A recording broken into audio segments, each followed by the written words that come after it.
The motivation for our center, which I should say our center is focused on the US, but we do support international studies as well.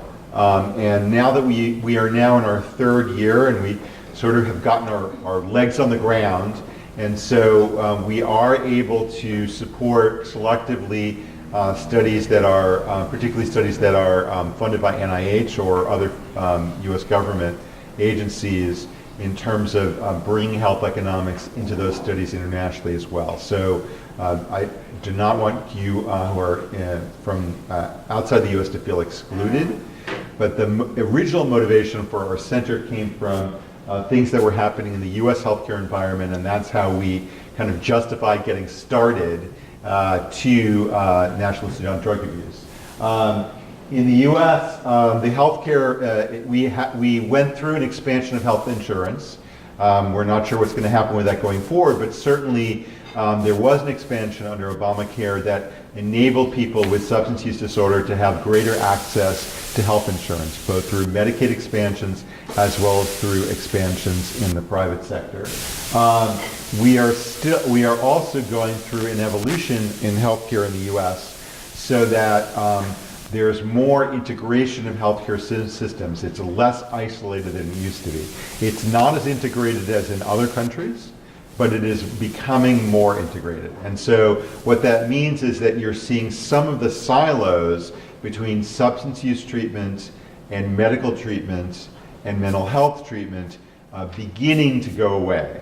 And we see as healthcare systems look at their entire budgets, they see the connections between the costs of mental health and substance use and the costs of medical care, how they're related to one another, how much treating substance use can also have an impact on the cost of medical care, because people who use substances have higher medical costs.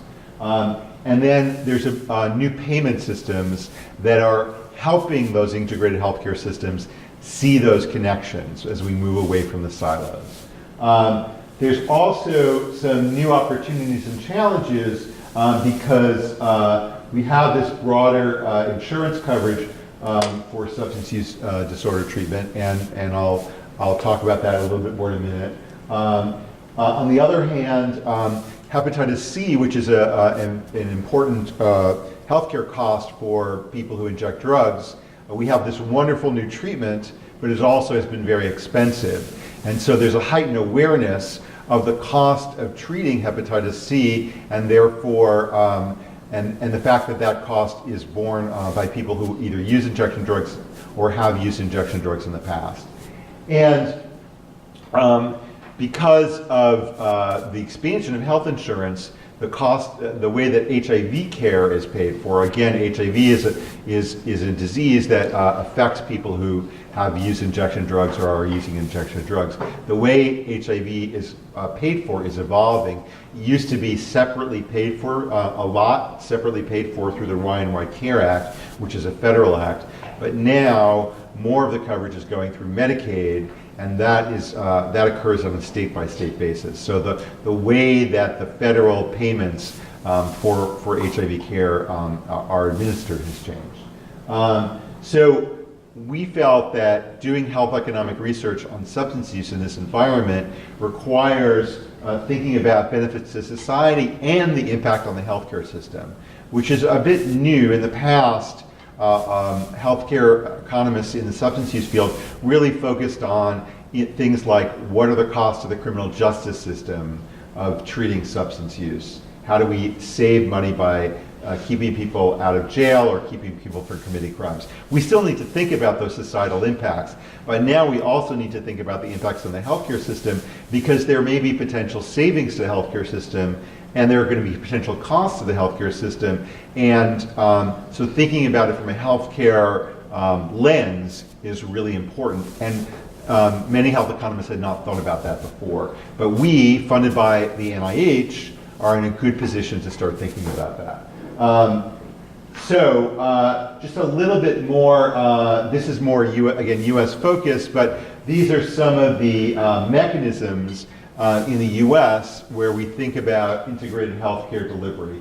Accountable care organizations have emerged as that's a group of doctors and hospitals that are together providing care, and they're being encouraged by Medicare through the Centers for Medicaid and Medicare Services.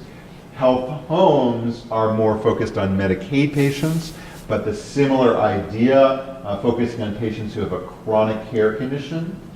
And then a patient-centered medical home is a broader concept that has been used by a variety of payers to think about overall patient needs for a population. So people talk about patient-centered medical homes in a variety of payments, whereas health homes are pretty much specifically talking about Medicaid. ACOs started out at least specifically talking about Medicare, but those are all different ways of doing that. Next slide.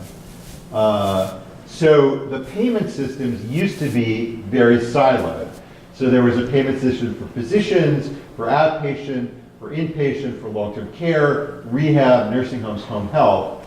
The first step has been to try to come up with moving from a fee-for-service system to at least having some performance payments based on quality measures and not just based on providing a service. That was the first step. The next step, next slide or next step, is to align those measures together so that you're paying for the same types of measures across the different payment systems. And then the new thing is where you actually are holding the system responsible for the entire episode of care or the entire services across potentially all of these different types of things. So an accountable care organization could include everything: physician, outpatient, inpatient, long-term care, home health, etc. You could look at just one episode, say somebody falls, breaks their hip, and you have to take care of them from the point that they went to the emergency room through rehab and then home and home health care after that, right? And then there's some other payment systems that only take part of some of these. The idea is not to focus on the specifics, but the idea is that we're moving to a system where there's accountability across the healthcare system, and that includes mental health and substance use as well. So that's the idea that healthcare systems now have to think outside of their silos. Next. The other thing that's happened in the US in terms of health insurance is that actually in 2008, the law was changed. So it used to be that health insurers could separately have a different payment for substance use and mental health than they would, different coverage for substance use and mental health than for medical and surgical procedures. So they could have set different limits in terms of what was out of pocket, the number of visits, the total lifetime cap. So different regulations in terms of what they would be willing to pay for medical procedures versus mental health and substance use. Under this 2008 law, that was no longer allowed, but it was limited as to which insurers that applied to. Under the Accountable Care Act, that was expanded to cover most insurers. Almost all insurers now have to provide parity, that is the same level of coverage. So whatever they apply in terms of the number of visits that you're allowed, whatever they apply in terms of the co-pays, it has to be the same for mental health and substance use. And it used to be that usually there were more limits on mental health and substance use. So this is a good thing for mental health and substance use because it means that basically, generally, it means that you're less disadvantaged in terms of your coverage. There's a couple of exclusions in terms of insurers that are not covered, but most insurers are covered by this rule. And it actually finally went into effect for most plans in January of 2015. So we're now almost 2015 more than 2 years in, And the preliminary evidence is that this has actually not cost insurers a lot more money, maybe just a little bit more money. So the fear that this was going to open the floodgates and suddenly there was going to be a lot more expense for insurers turned out not to be the case. Next. So in the packets that will eventually arrive, we have some studies or summaries of studies that we have put together in our center.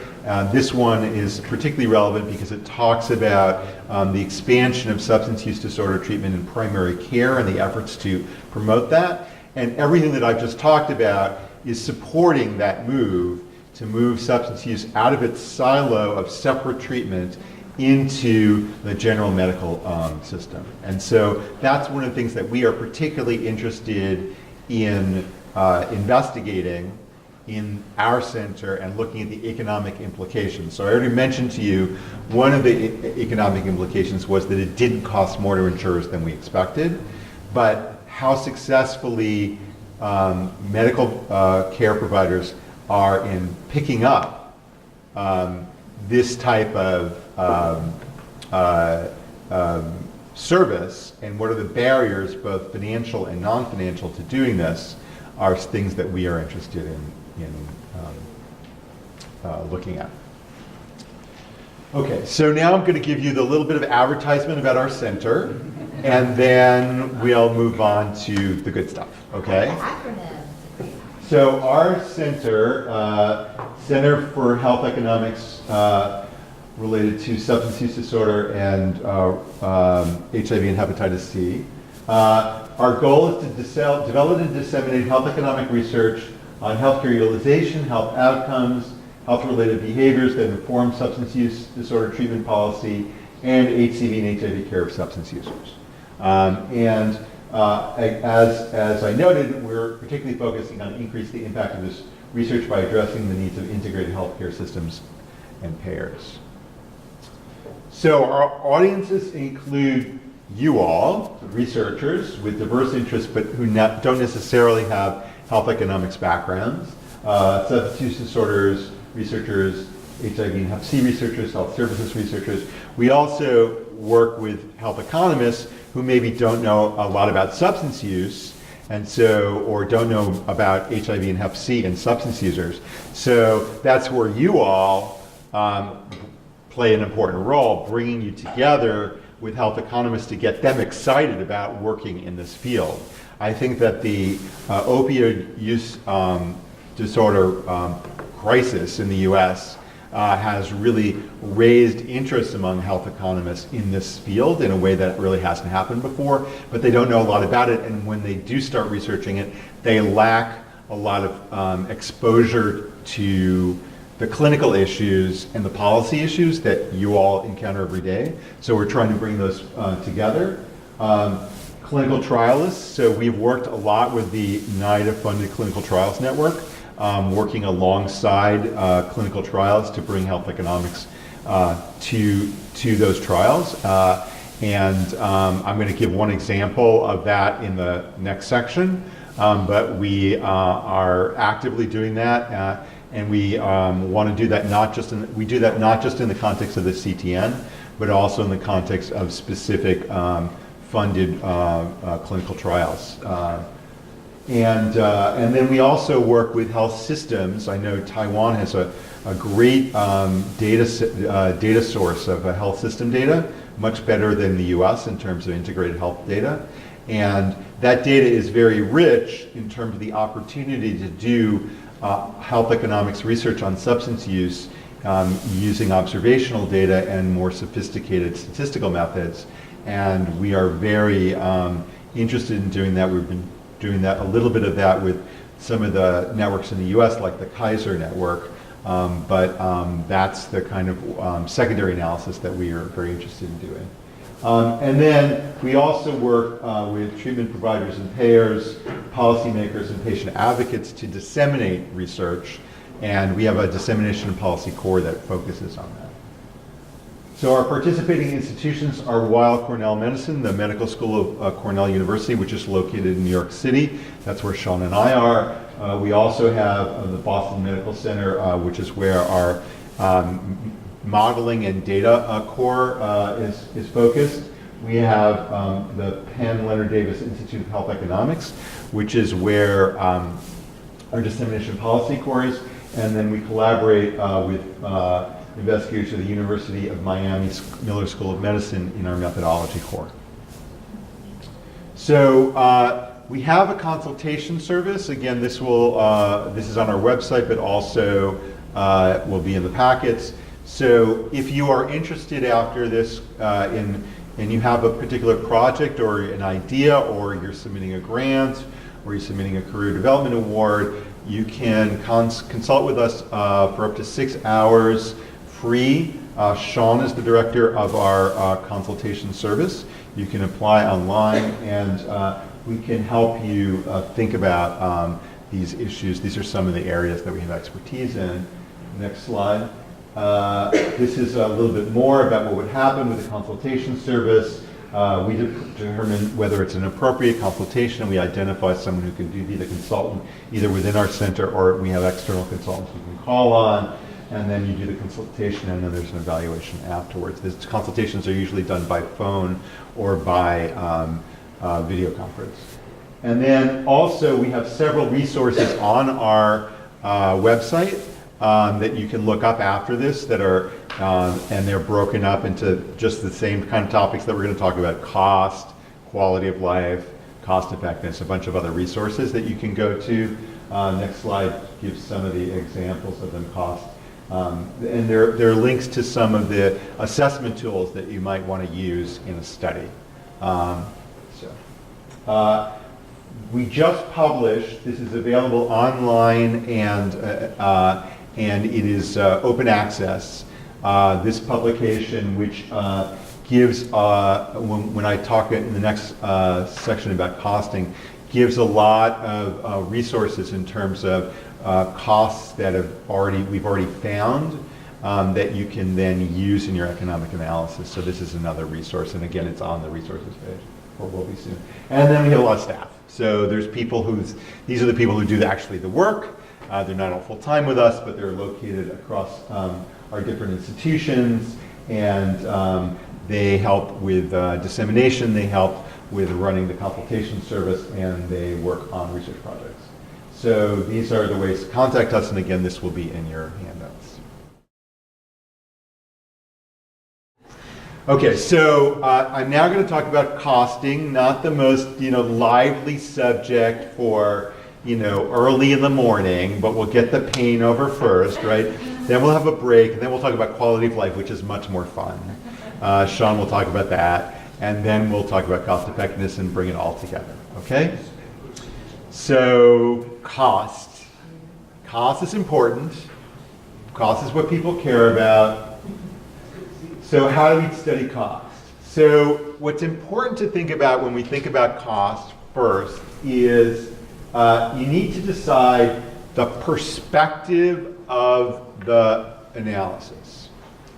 So it's really important when you think about cost, you think about whose cost. From what perspective are we considering cost?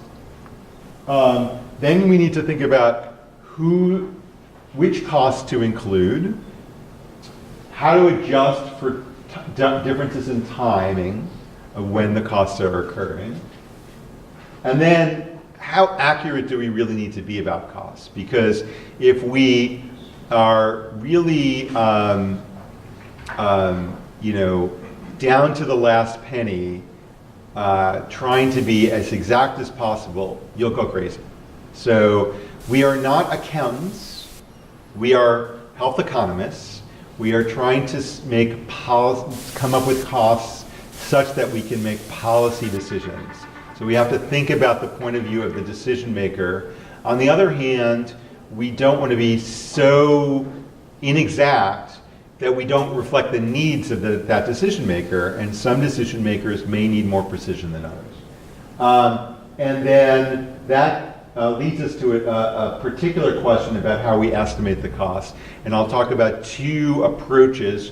One is called microcosting and the other is called gross costing. And you can imagine gross costing sounds less exact. Gross costing is going to be a little more generalizable maybe, but less exact than microcosting. So I should just say for the first part of this, I'm going to just throw a bunch of concepts at you about costing, and then in the latter part, I'm going to go through an example related to a NIDA Clinical Trials Network study that we actually worked on. So there are two perspectives that we often consider. One is called the societal perspective, and in that perspective we consider all costs and effects, and we don't care about who's paying for it. So that's the broadest perspective, because we're thinking, okay, if this, from a point of view of society, if something's not good value, which is what cost effectiveness is about value, right? So if it's not good value from societal perspective, why should we even think about is it worth paying for a particular payer? So that's kind of the health economist's head, if you will, like what's good from a societal perspective.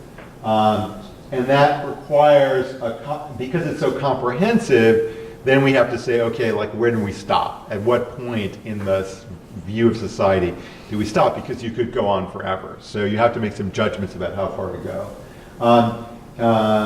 There's this funny thing called transfer payments. So there are certain costs where the government is maybe making a payment to an individual, but that's not really a societal cost. It's just because the taxpayer is paying to a person. But so disability payments are an example of that. If someone's on disability, that affects their budget. It affects the government's budget, but it's not a societal cost. It's just a transfer from one person to another. It's a technicality. The other perspective that we often choose is the healthcare system perspective. And that's really from all that I said in the previous section, right? It's because in substance abuse treatment research, we are now very much thinking about the healthcare system a lot, because the healthcare system is now really taking into account substance use in a way that it didn't before. The societal perspective is when we think about criminal justice and other broader impacts of substance use disorders. The healthcare system perspective is we're thinking about it just as it affects the healthcare system, but there's a lot of effects there. And then there's the perspective of individual payers. Okay, so Medicaid is different than Medicare, is different than a private insurer. And then you may also think about the perspective of the provider. So the particular health system that's paying for the treatment for one person, right, who may be different than the payer.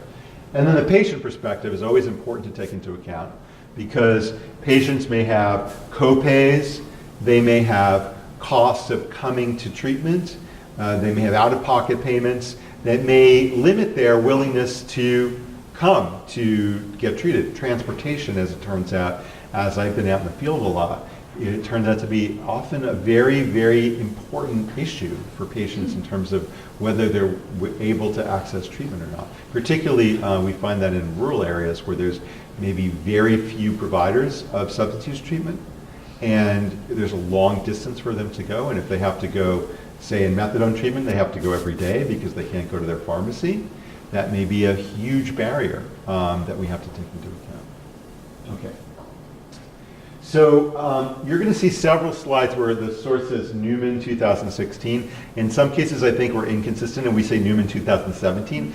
And that's because the paper was published in 2016, but the book was published in 2017. So this is the second edition of the guidance on conducting cost effectiveness analysis. It's done from the U.S. perspective, but it is really, we think the best guidance out there to be used in terms of conducting cost effectiveness overall. And this is the first edition was published in 1996 and was the result of a panel that was set up by the Department of Health and Human Services. And that has really been the Bible for how to conduct cost effectiveness analysis in the U.S. This new edition was just published this year. The results were, the summary came out at the end of last year, and there's been some changes in the guidance, and so we're still learning the new guidance. So I'll make some references sometimes to, well, this was changed from the last time, because some of it we're still learning how that affects some of the analysis, but the basis is really unchanged. So the idea is that if you have an intervention and you're doing cost effectiveness analysis, you have to think about the numerator, which is costs, and the denominator with it, which is health effects. So I'm doing the numerator, then Sean will do the denominator, okay? And the numerator is changes in healthcare resources, and the denominator is the effects, changes in healthcare status, which we call healthcare values, which is usually denominated in QALYs. So then the next thing you have to do, I'm going to come back to that slide in a minute, that's why I didn't go through it in detail, is you have to then think about, for the numerator, what is the perspective? So this is also in the book, as well as in the JAMA article. So the recommendation is that you always do a societal perspective and a healthcare perspective. You can add other perspectives as well, but the recommendation is that you always do both. Now that's actually very difficult to do in a journal article, so sometimes we just do the healthcare perspective. So you think about, for each cost component, is it relevant to the healthcare perspective and is it relevant to the societal perspective? So that's another way of portraying what I just showed you. So we're going to go back to the previous schematic, but I just want to show you when you see this table, it's the same thing. It's just portrayed in a different way. Okay, so let's go to the next slide. Okay, so the healthcare system perspective just looks at the top box, right? Just looks at the healthcare resources. The societal perspective looks at the other stuff. So I'm going to spend a bit more time on the top box because it's more complicated in some ways to break apart what healthcare resources are. And that's usually what we spend most of our time trying to figure out. And when we sort of get into the guts, usually that's what you're trying to figure out. Not always, depending on what you're looking at, but often that's what you spend a lot of time on. Okay. So what are healthcare resources? So the categories aren't that hard to figure out, I think.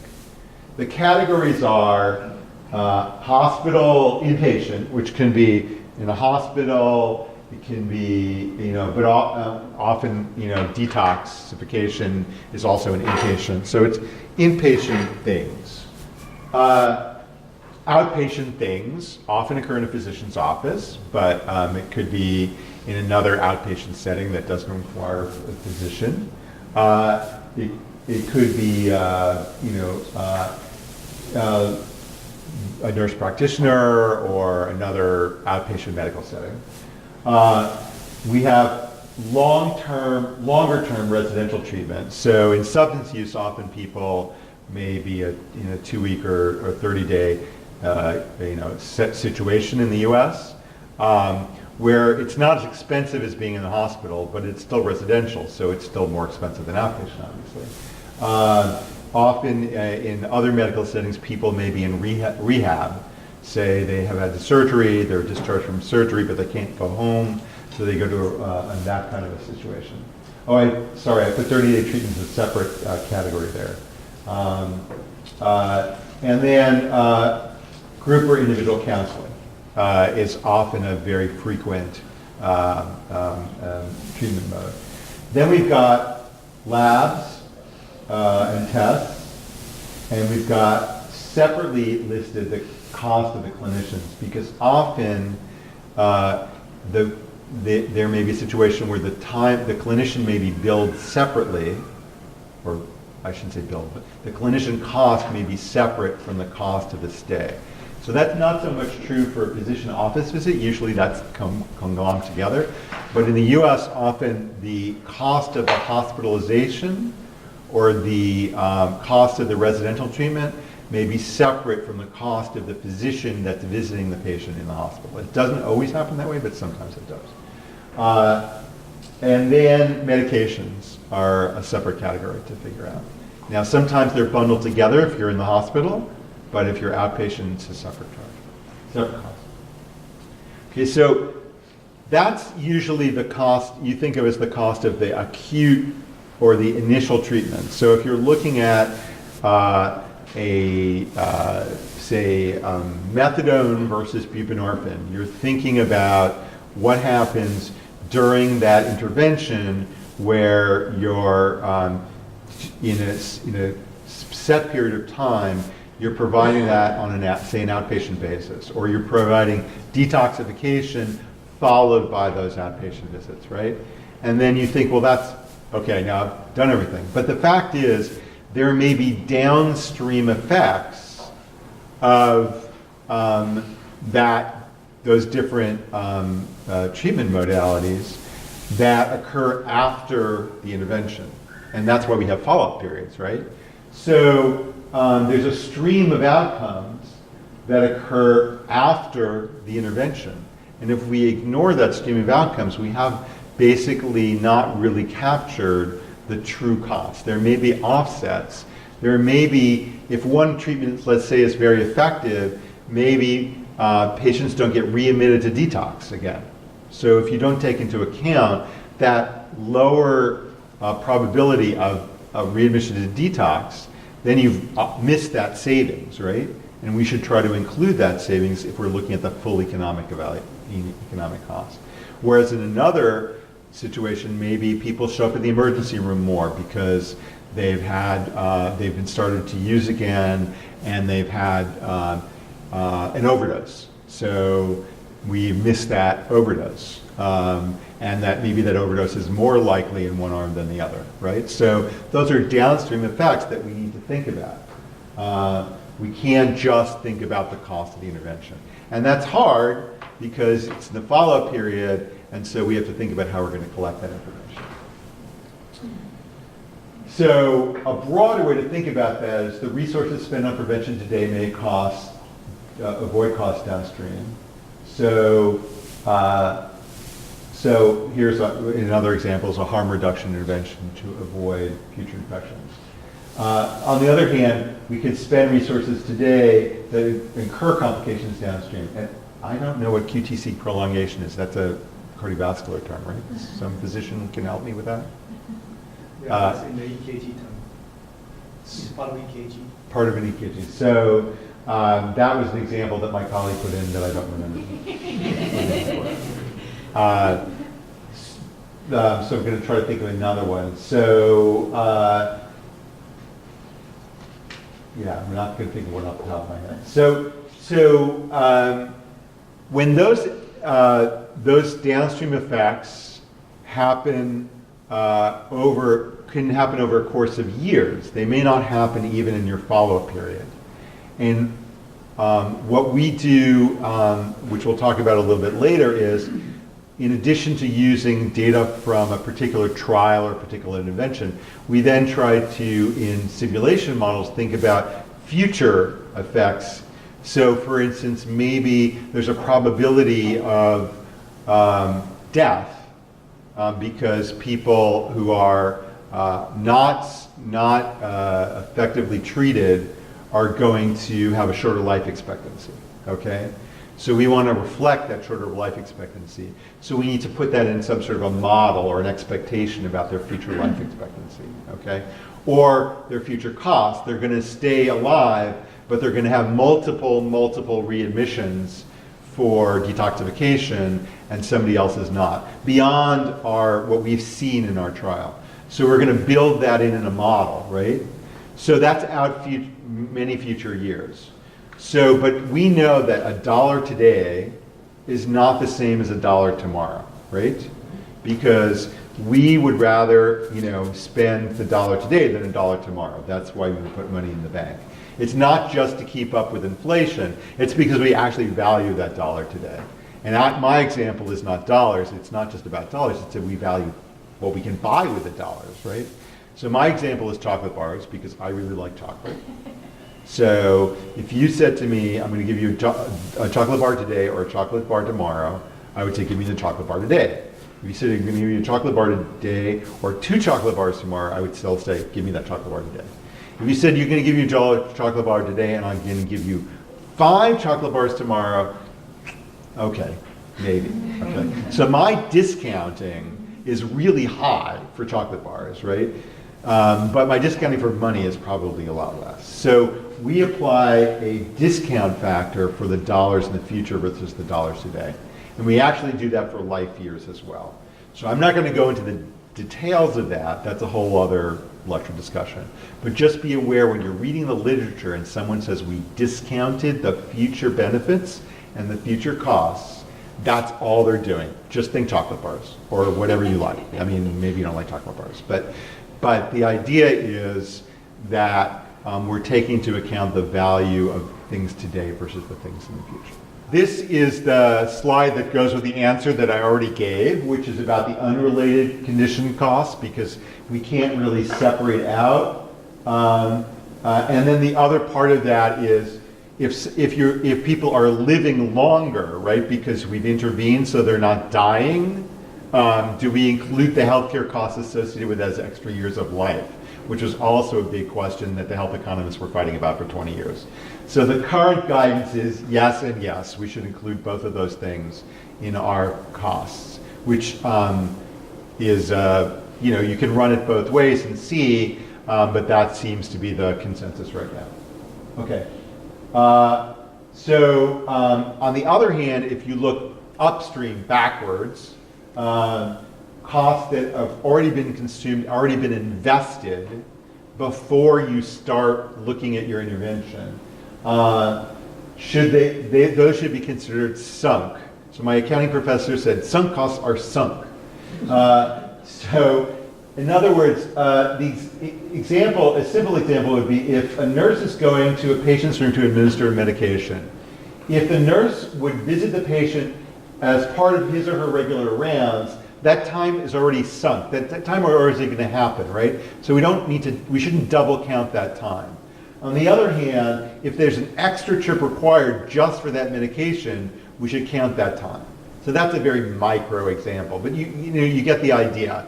You should only count the incremental thing that's new, not the thing that happened before. Now I'll talk later about startup costs. Startup costs could be like the investment in that media campaign that you just do once rather than on an ongoing basis if you're just doing it to get the word out. So that might be a startup cost, which is a little bit different. But we tend to put startup costs in their own bucket and say, that's something that you spend at the beginning. Somebody else would have to spend that to start the project, but it's not an ongoing cost over time, so we describe it separately. Okay. Another very important thing to think about is the difference between average cost and marginal cost. And this is something that economists obsess about, but you should really just understand the concept. So average cost is when you say it cost this much, there were this many units, we're dividing the cost by the number of units, that's how much it costs, right? I bought a box of 12 pencils, it cost me $12, therefore it was $1 per pencil. Pencils were expensive. Okay.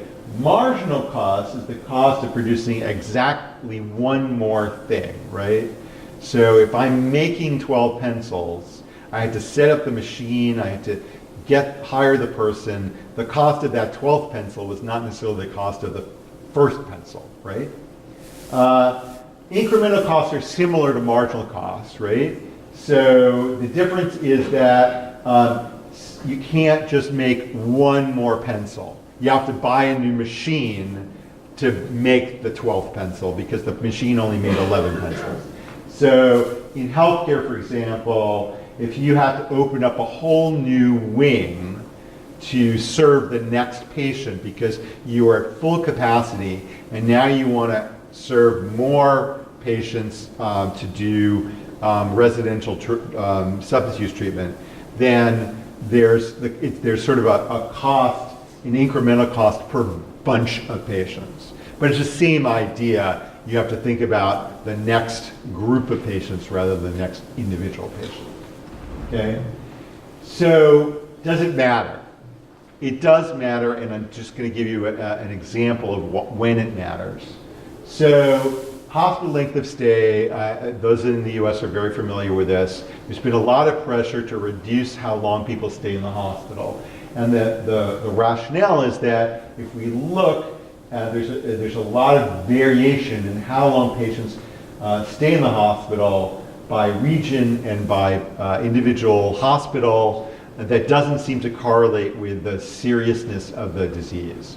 So the rationale is there's got to be some hospitals or regions where people are staying longer in the hospital than they need to, and that's expensive, and it's also maybe not so good for the people who are staying in the hospital because hospitals are not good places to be. So we should decrease length of stay to conserve resources. So how much is gained or lost by an extra day at the hospital? So next slide. So there's one part of the hospital cost that's just a fixed cost of staying in the hospital that we call the hotel cost. That's the cost of the bed and the lights and the cleaning staff. That's just the cost, just like we're staying in the hotel here, right? That's the cost of the room, okay? And that is, if you reduce the length of stay, you reduce that cost. Next slide. But there's other costs that are variable that have to do with how sick you are. So when you first get admitted to the room, maybe it's the middle of the night, no one's doing very much, and then that first day, people are coming around and they're doing tests and they're making sure that you're okay, and they're giving you drugs, and there's lots of stuff going on. And then over time, hopefully you get healthier and there's less intensive monitoring of you. There might be a little bit more right before you're released, okay? And so if you were to cut the last day, you're only cutting maybe the cheapest day in terms of those variable costs. Next slide. So if you were to say use average cost and assume that you're going to save all the money from the average cost, which is this cost, you'd be under, the actual cost you're saving is this, but you'd be assuming you're saving that, right? So that would be underestimating the actual cost that you would be saving. So that is why we as economists think that, you really should think about marginal cost if you can, rather than average cost, because you may be misstating the actual costs that you're either saving or incurring. And then there's even another situation, which is that if someone's staying in the hospital for a shorter number of days, you may actually have to give them more services in that shorter number of days to get them out of the hospital sooner. So then their actual average cost is going to go up. So that's another thing to think about in terms of why marginal cost may not, where average cost may not be the best way to think about it. Okay. So opportunity cost is another term that we use. It's the value of resources in term if they were employed in their next best alternative use. And marginal cost and incremental cost are types of opportunity cost. So all those terms, opportunity cost, marginal cost, think of them in the same universe. Now, health economists or economists would say you can use a price as the proxy for opportunity cost or marginal cost, unless there is evidence of market imperfection. So in perfect markets, price reflects marginal cost. But in fact, of course, is healthcare a perfect market? No, right? We know that healthcare is not a perfect market. Next slide. Because there's monopolies and oligopolies. So for instance, in a particular area, there may not be a lot of buprenorphine prescribers. So maybe the cost of going to receiving a buprenorphine prescriber might be artificially high because there's not a lot of availability of buprenorphine prescribers. Or that would be an oligopoly. There's also monopsonies. I like the word monopsony, that's why I always put it in. So a monopsony is if there's one seller. So one buyer. So for instance, for methadone treatment, New York State, essentially it's all paid for through our single state Office of Addiction Services. So they are the purchaser of methadone and methadone treatment, and they set the price. So that price may or may not reflect the actual cost of providing methadone services, because they are the price setter. So those are examples about why we may not want to use price, but we may want to actually figure out the cost of providing the service. Also health insurance, there's subsidies between one service and another, and then we also have to think about the out-of-pocket costs, so prices don't include all of the reimbursement that's received. So here's the summary of what I've talked about so far before we go into the example. So downstream costs are important. Think about downstream costs, not upstream costs, because sunk costs are sunk. Discounting is important. Remember the chocolate bars. Marginal incremental costs are important to think about rather than average costs, if you can figure that out. But prices don't necessarily represent marginal costs, so it's tricky. We use some combination. I'll give you some examples. We're trying to figure that out. Now, pharmaceutical costs are a special case, and I didn't really talk about that in detail. Again, an area of a lot of controversy about what costs should we use for pharmaceuticals, right? Clearly, the marginal cost of producing the next pill is not, $1,000, given the example. The original, although this is not actually what's being paid for hepatitis C treatment, the first price that came out was supposedly $1,000 a pill. Now, it doesn't cost $1,000 to make that pill, clearly. On the other hand, that's what's being paid out there. So what do we do about pharmaceutical prices? For generic pharmaceuticals, it's pretty easy, because the generic market, pharmaceutical market, in many cases is closer to a perfect market competition, especially if there are 4 or 5 generic manufacturers out there. Then it becomes pretty close to a widely competitive market. Now, there's some very significant examples recently in the US where there's only been 1 or 2 generic manufacturers out there, and they've jacked up the price. So you have to look at how many competitors are out there, but generally that's okay. For a branded pharmaceutical, say the hepatitis C manufacturers, the sense has been that what we try to do is not just try to figure out what the incremental price is, but to reflect the fact that those manufacturers are trying to recruit some of their investment. And so we use the best guess that we have of what's really being paid out in the marketplace, which is not the list price, it's some discounted off of the list price. And it's often hard to figure that out, but we do our best by discounting the list price. But it's not the generic price, because there is no generic. Okay, so now we've gone through the healthcare resources. I'll move through the other ones quickly so we can get to the example. But I think we're doing fine on time. Actually, can't tell.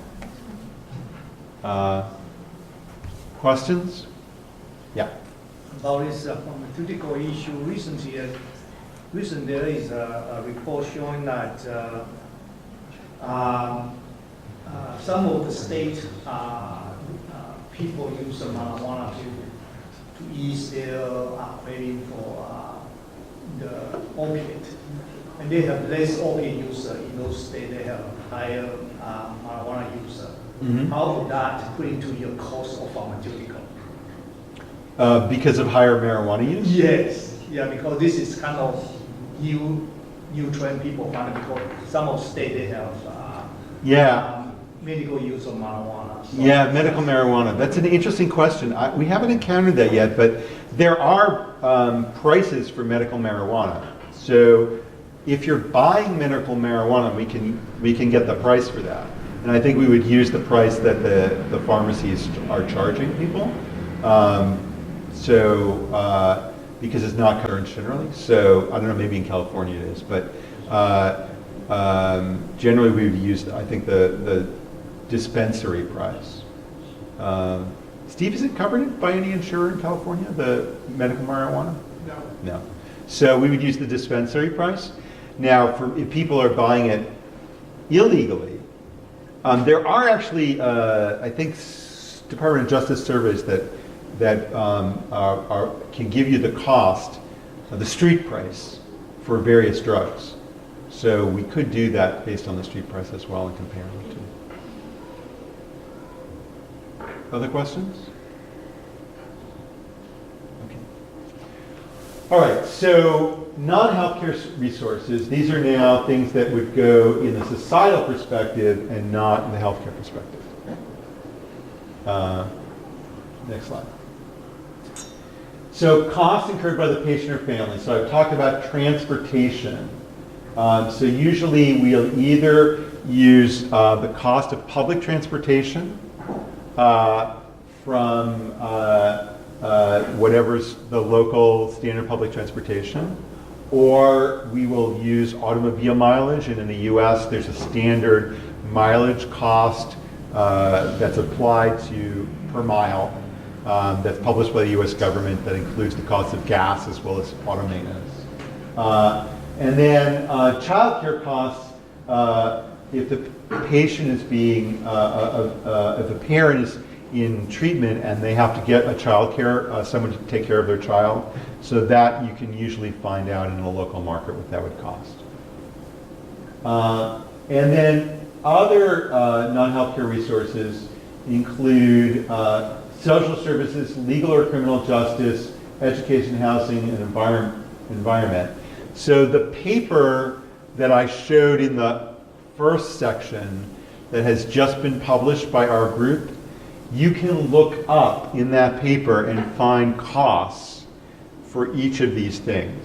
Each of these things, is that right? Yes, each of these things. Maybe not environment, but social services, legal or criminal justice, education, and housing.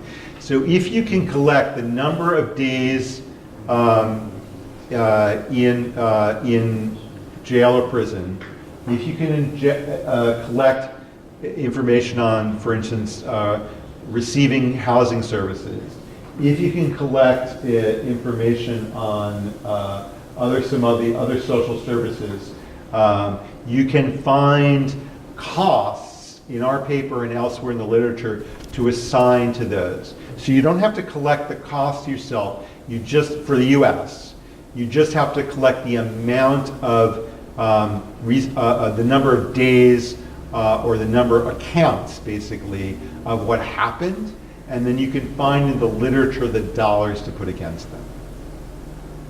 Okay?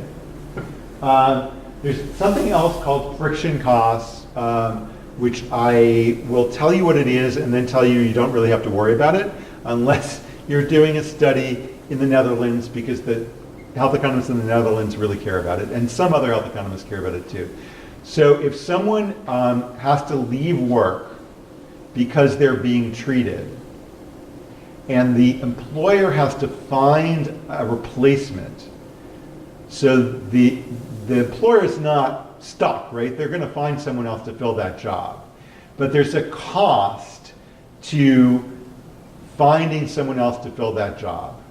Whether it's you have to pay overtime to an existing employee to cover that position while the person's out, or whether you actually have to go out and find someone else to hire. So the friction costs are the extra costs associated with finding the person to cover the job of the person who's no longer available.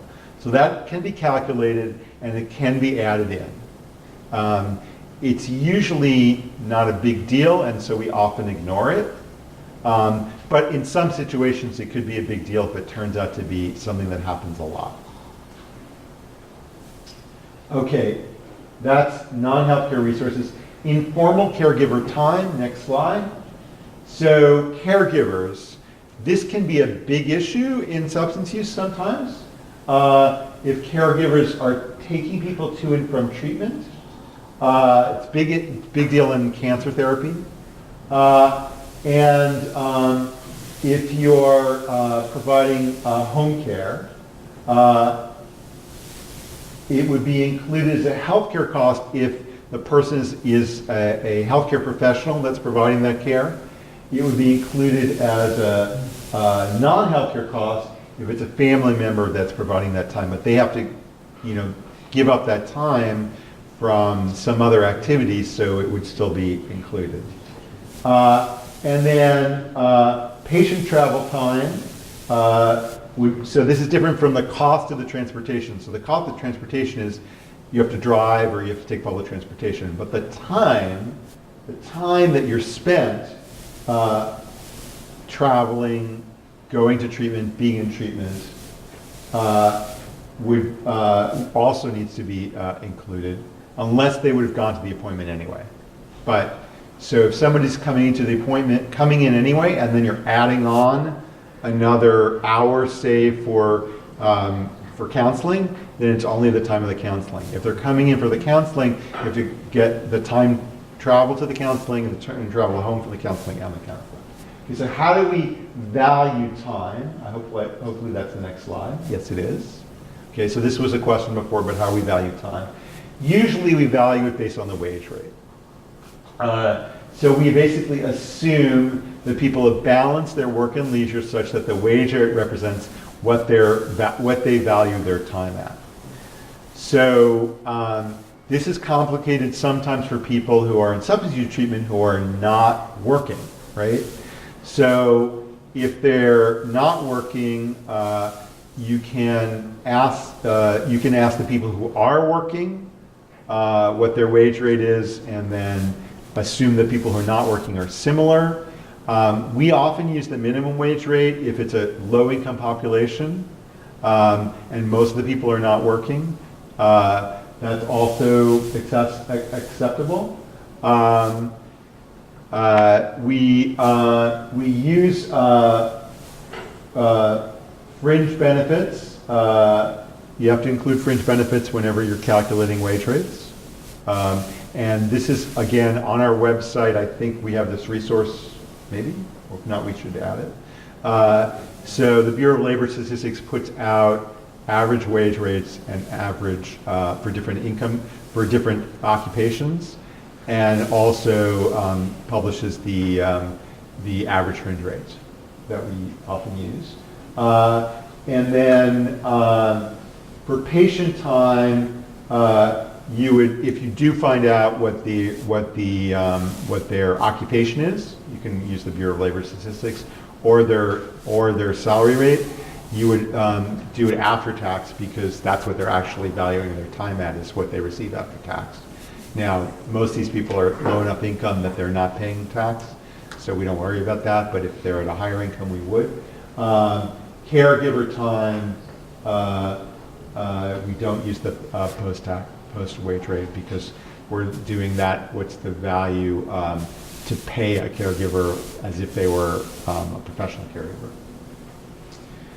There is another approach to valuing time called willingness to pay, which are studies that are done by health economists that you can look up in the literature. And that is generally used more for transportation time. If we generally use the wage rate, but you can look at these studies if you're interested. There are some studies that have been done to try to calculate what's the value that people put on time specifically for travel. And they've done that looking at different trade-offs people have made in terms of commuting by different types of transportation, since you know how much it costs to commute by auto versus public transportation. Finally, there's this thing called net productivity due to changes in health status of patient, which is the new thing that we are learning, which is so there's two pieces to quality of life, if you will. One piece of quality of life is when you say to someone, how do you value being well versus being sick? One part of it is how I feel about how I feel, basically. I feel like it would be this much better to be healthy versus sick, just inherently. The inherent value of being healthy. And that's the part that's in the denominator, that's the health value. And that's what Sean's going to talk about after the break. The first part, the other part, is the fact that if I feel sick, I can't go to work and I'll lose income. And so that's the productivity part. we used to believe when people valued quality of life, they included both in their heads when they were answering questions about quality of life. In the last 20 years, people have done studies and they found out that really when people are answering questions about quality of life, they're really thinking about the former, the inherent quality of life. And they're not really thinking so much about what the lost income is. That's not really part of what they're answering. So we now calculate that net productivity in the numerator, not the denominator. And there's specific instructions in the Newman book, actually, as to how to do that. And I would say, don't try this on your own. Talk to a health economist about how to do it. It's not complicated once you figure it out, but we have just started figuring it out. And it's really more important when you're looking at long-term outcomes. It's not important when you're looking at short-term outcomes. So productivity means the effects of inability to work, and that's not reflected in the quality of life score. And then that friction thing that I talked about before is just, I'm mentioning it here, but that you don't need to worry about too much. But then it's called net productivity because it includes both the fact that you can work longer, because let's say your life is extended, but then you retire and you live longer, and at that point you're consuming, you're not producing, right? So you have to net out the two if you're extending life. If you're just improving quality of life, you're just working you're working more. But if you're also extending life, then you're living longer in retirement. So qualities include both living longer and living better. So there's a calculation that we do to do the opposite of the two. And sometimes the two kind of net out, and sometimes they don't. It depends how much you're improving quality and how much you're improving life expectancy and at what age you're doing which. So basically, it's a way to think about that. Whereas the intrinsic health value is this intangible value of living life, say, with pain versus without pain. How accurate do we have to be? Big question, right? So there's the rule of reason. The rule of reason says when a parameter estimate or an element of the analysis is unlikely to have an appreciable effect on the result, the analyst can feel free to use shortcuts to obtain them or exclude them from the analysis altogether. Ultimately, the purpose of cost-effectiveness analysis is to inform decision makers. So that's a nicer way of saying what I think I said earlier. And that's kind of like our out, right? Like you can't make yourself crazy. But there is face validity. So sometimes the consumer of the information wants to be comfortable that you've taken things into consideration that are important to them. And so sometimes you do need to go a little bit deeper than you would like to convince the decision maker that you have really thought through their perspective. So that's kind of the trade-off. Okay, so there's two ways to measure costs, or there's more than two ways, but there's two that I'm going to talk about. One is called gross costing or macro costing, and the other is called micro costing.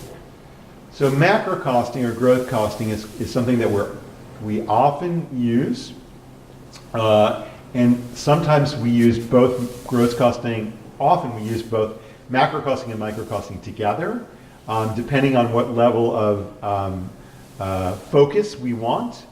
Often we use macro costing for the longer term outcomes, and we use micro costing for the intervention itself, where decision makers are very interested in what did it actually cost to deliver this service, because you're going to recommend that we go out and do this in the real world, and so we really want to know for implementation purposes what it really costs to do it. So macro costing is a top-down approach based on economically significant events, and often that means we have to use the average cost, right, rather than the marginal cost. Not so great, but and we use regional and national data. Use one more precise methods are too time consuming, less precise. We can use administrative data, and we can use what's called the gross costing method. So administrative data often use charges that are in an administrative data set where we don't have actual costs, we just have the charge that the hospital or the other service provider published. But we know that hospitals have different reasons for why they would set a charge higher or lower than what it actually costs, because let's say they want to attract patients to often, let's say, OBGYN. So for, they want to attract pregnant women, because if those women come in and deliver their babies at their hospital, then they'll hook up with their OBGYNs and their pediatricians, and then they'll become part of the healthcare system, and they'll be then coming back to them for future services. So they may want to discount that service and then they'll make a high profit on, say, cardiovascular surgery more than it costs to deliver that service. So there are cost to charge ratios that are published, which is the discount between the charge and the actual cost, that can be used to estimate the cost from the published charge. And then we usually use separate costs for the physician. So the learning from this is costs do not equal charges. Charges are list prices. List prices are not payments, because what's actually paid is usually discounted by the insurer from the list price. There's also, the insurer may pay a per day rate rather than the individual billed item by item rate. Or they may just pay a rate for the entire stay, which is called capitation. Payments are not costs, because the hospital or the health institution is going to make some profit, hopefully. So we use the cost of charge ratio. But the cost of charge ratio is not perfect, because it's usually set at the hospital level and not at the individual service level. So this subsidies that are occurring between different services is not accounted for.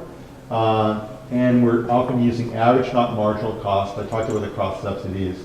And there's basically accounting policies in terms of how you account for a different cost to a different service can be manipulated to some degree to maximize reimbursement. So, but often in the U.S., that is a mechanism to account for hospitalization over hospital costs overall.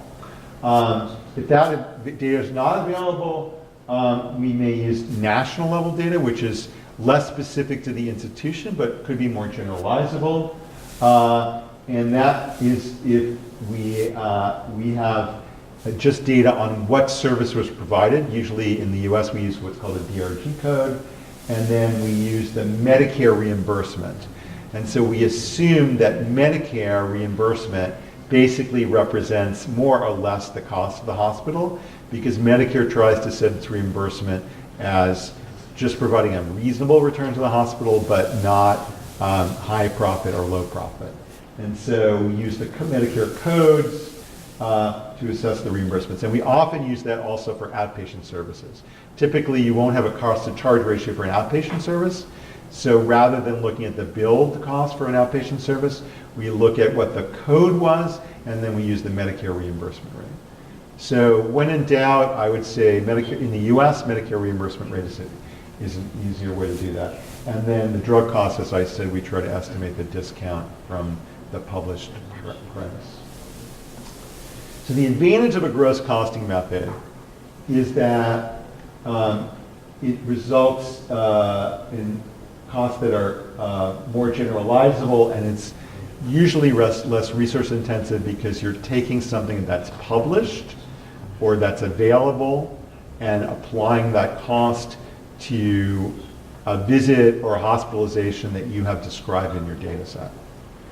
The disadvantage is that it doesn't really represent the specific costs of what you're dealing with. And so that's why, particularly for the intervention, if you're looking at specific intervention, we try to go down a level to the microcosting. What that also does is it helps you for the intervention, if you're trying to convince someone to do the intervention, that they are confident that you're doing, that you're providing costs that they can actually replicate. Okay. Getting to the end. Microcosting.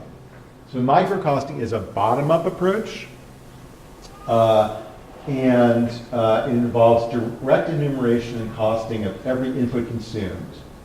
So we use it where precision is important, if the study is conducted at a limited number of sites, and it's used for new medical interventions or technologies that do not have a reimbursement code. It's a better estimate of the opportunity cost or economic cost, and it's preferred when practical. Next slide.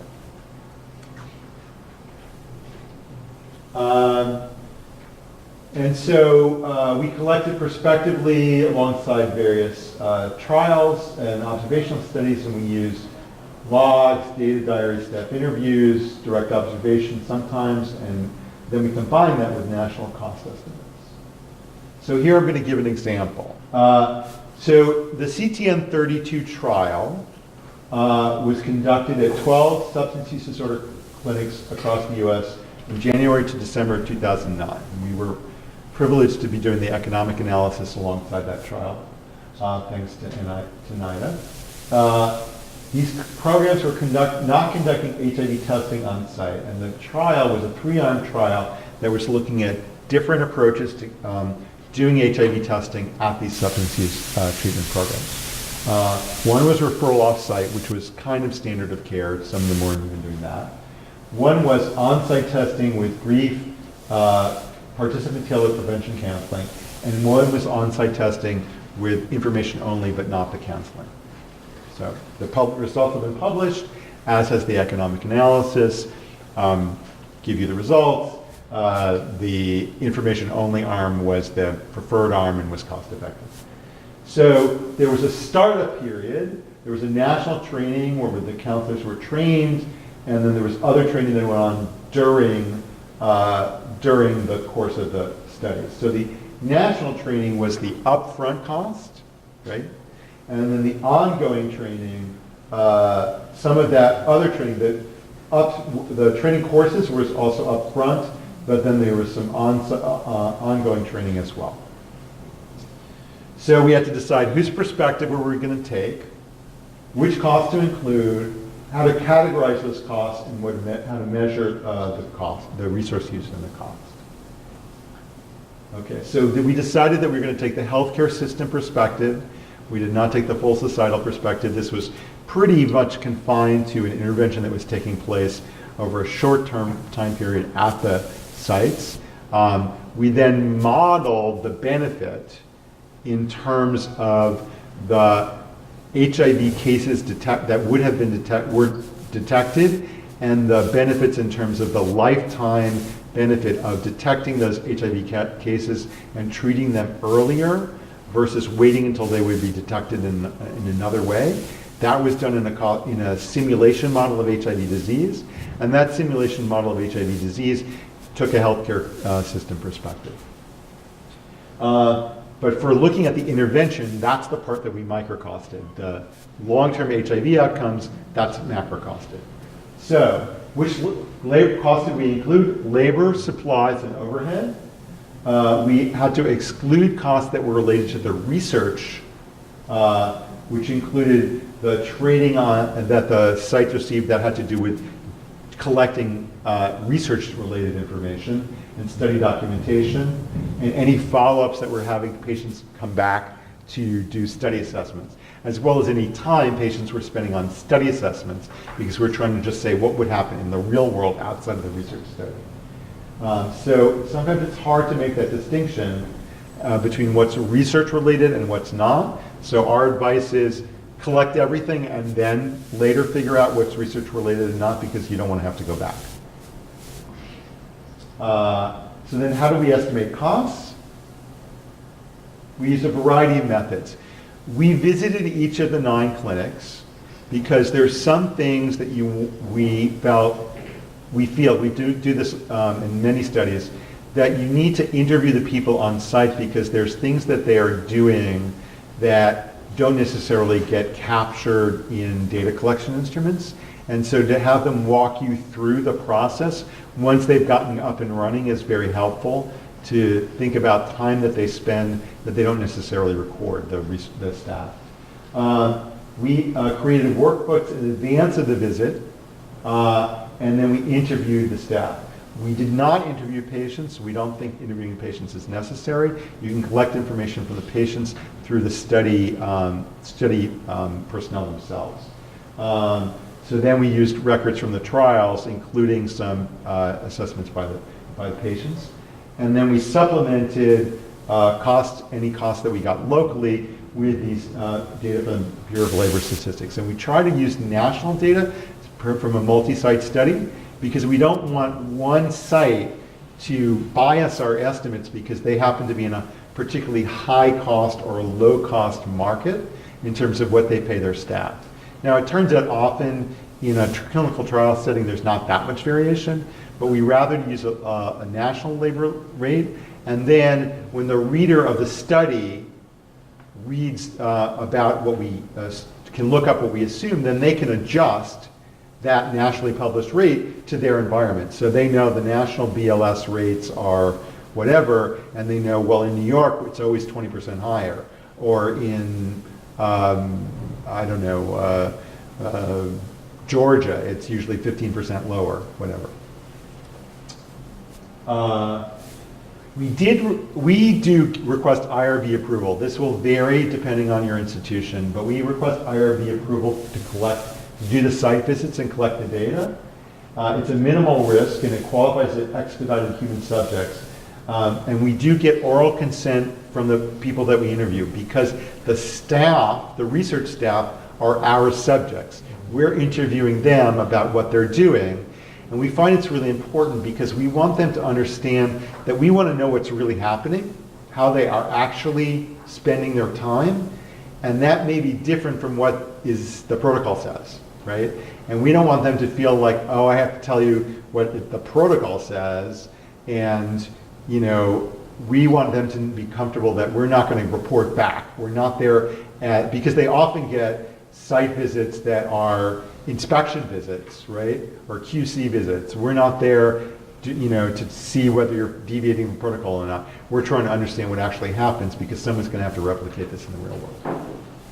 So here's an example of our manual that we sent out in advance in terms of a workbook.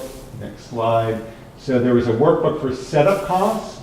So this had to do with who went to the national training, what happened in terms of local training and for each training it was the cost of the transportation, how many people attended, who attended, and what other costs incurred, and then we will apply the cost of their salary, not that person's salary, but someone at that level, to the number of days that they spent or number of hours that they spent during that training.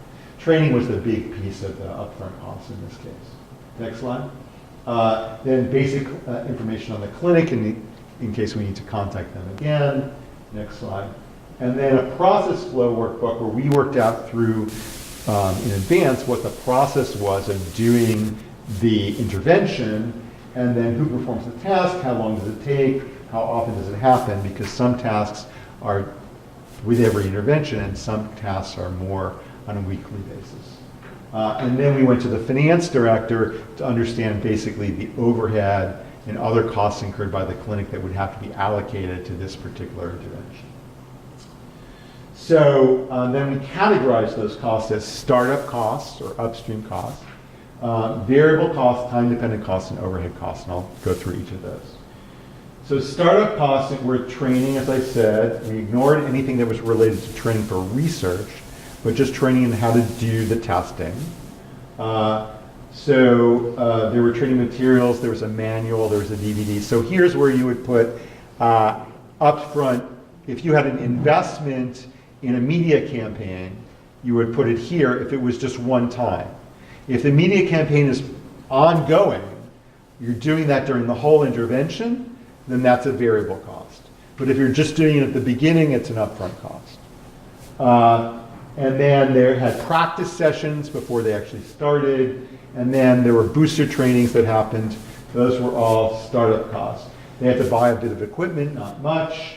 And then sometimes some clinics had to do some prep work because they had to switch which brand of test they were using. And they had to set up linkage processes, so they had to reach out to a local medical facility if they didn't have a relationship already. What if we get an HIV positive test? What do we do? Because if they're doing it on site, they have to be ready to then link that person. Next. Variable cost is the cost that vary with the amount of output. And so that was actually the cost of doing the procedure, doing the test, with the supply and labor costs of that. The time dependent costs are things that vary over time, not with each individual test. So that included, I'm not sure if that's on this slide or the next slide, but the example is when you do tests, you have to do quality control on the tests on a weekly basis. So you have to run QC weekly, and there's some cost of supplies and labor that is not done every day, not done with every test. Next slide. Oh, there it is. So the variable costs for setting up the exam room, the pre-result counseling, administering the test post-counseling materials. Next slide. And then the time running control kits. There we go. And then, right. So overhead costs are basically supervision. So there was someone who was supervising. There was the cost of the facilities, of the space, basically, and that was derived from financial reports or talking to the finance person. And then we reported as total cost per person tested or treated and annual cost to the site. So the advantages of microcosting are that you're able to collect very precise costs, but obviously it's resource intensive to do. So you may or may not want to do this alongside a trial, but it's very helpful when you then think about implementation. So next, that's it. So we often use a hybrid approach, as I mentioned, depending on where we do micro and gross costing. I think that's the last slide. Yeah, so these are the additional resources, and again, this will be in your package. So there is also on the flash drive when you get it, but I'm not going to go into it now, an Excel worksheet based on the CTN32 trial that we actually have delivered, it's on our website and also delivered. So for sites that want to, for programs that want to implement HIV testing, for them to develop their own budget. And so that you can see sort of how this then works through. And I'm happy to sit and show in more detail to people who are interested. Okay, so this next part is really, as Dr. Shackman said, we're talking about the denominator, right? When we talk about cost effectiveness, we're looking at cost relative to a unit of effectiveness. Well, that's what this piece is. Okay, so next. So first I want to just give you a very quick overview of just the general rationale for cost effectiveness analysis. So if we really want to efficiently allocate our scarce resources, as economists always say, right? We know all resources are scarce, and we want to make the best use of those in order to maximize public health, public well-being. We have to account for both cost and effectiveness, right?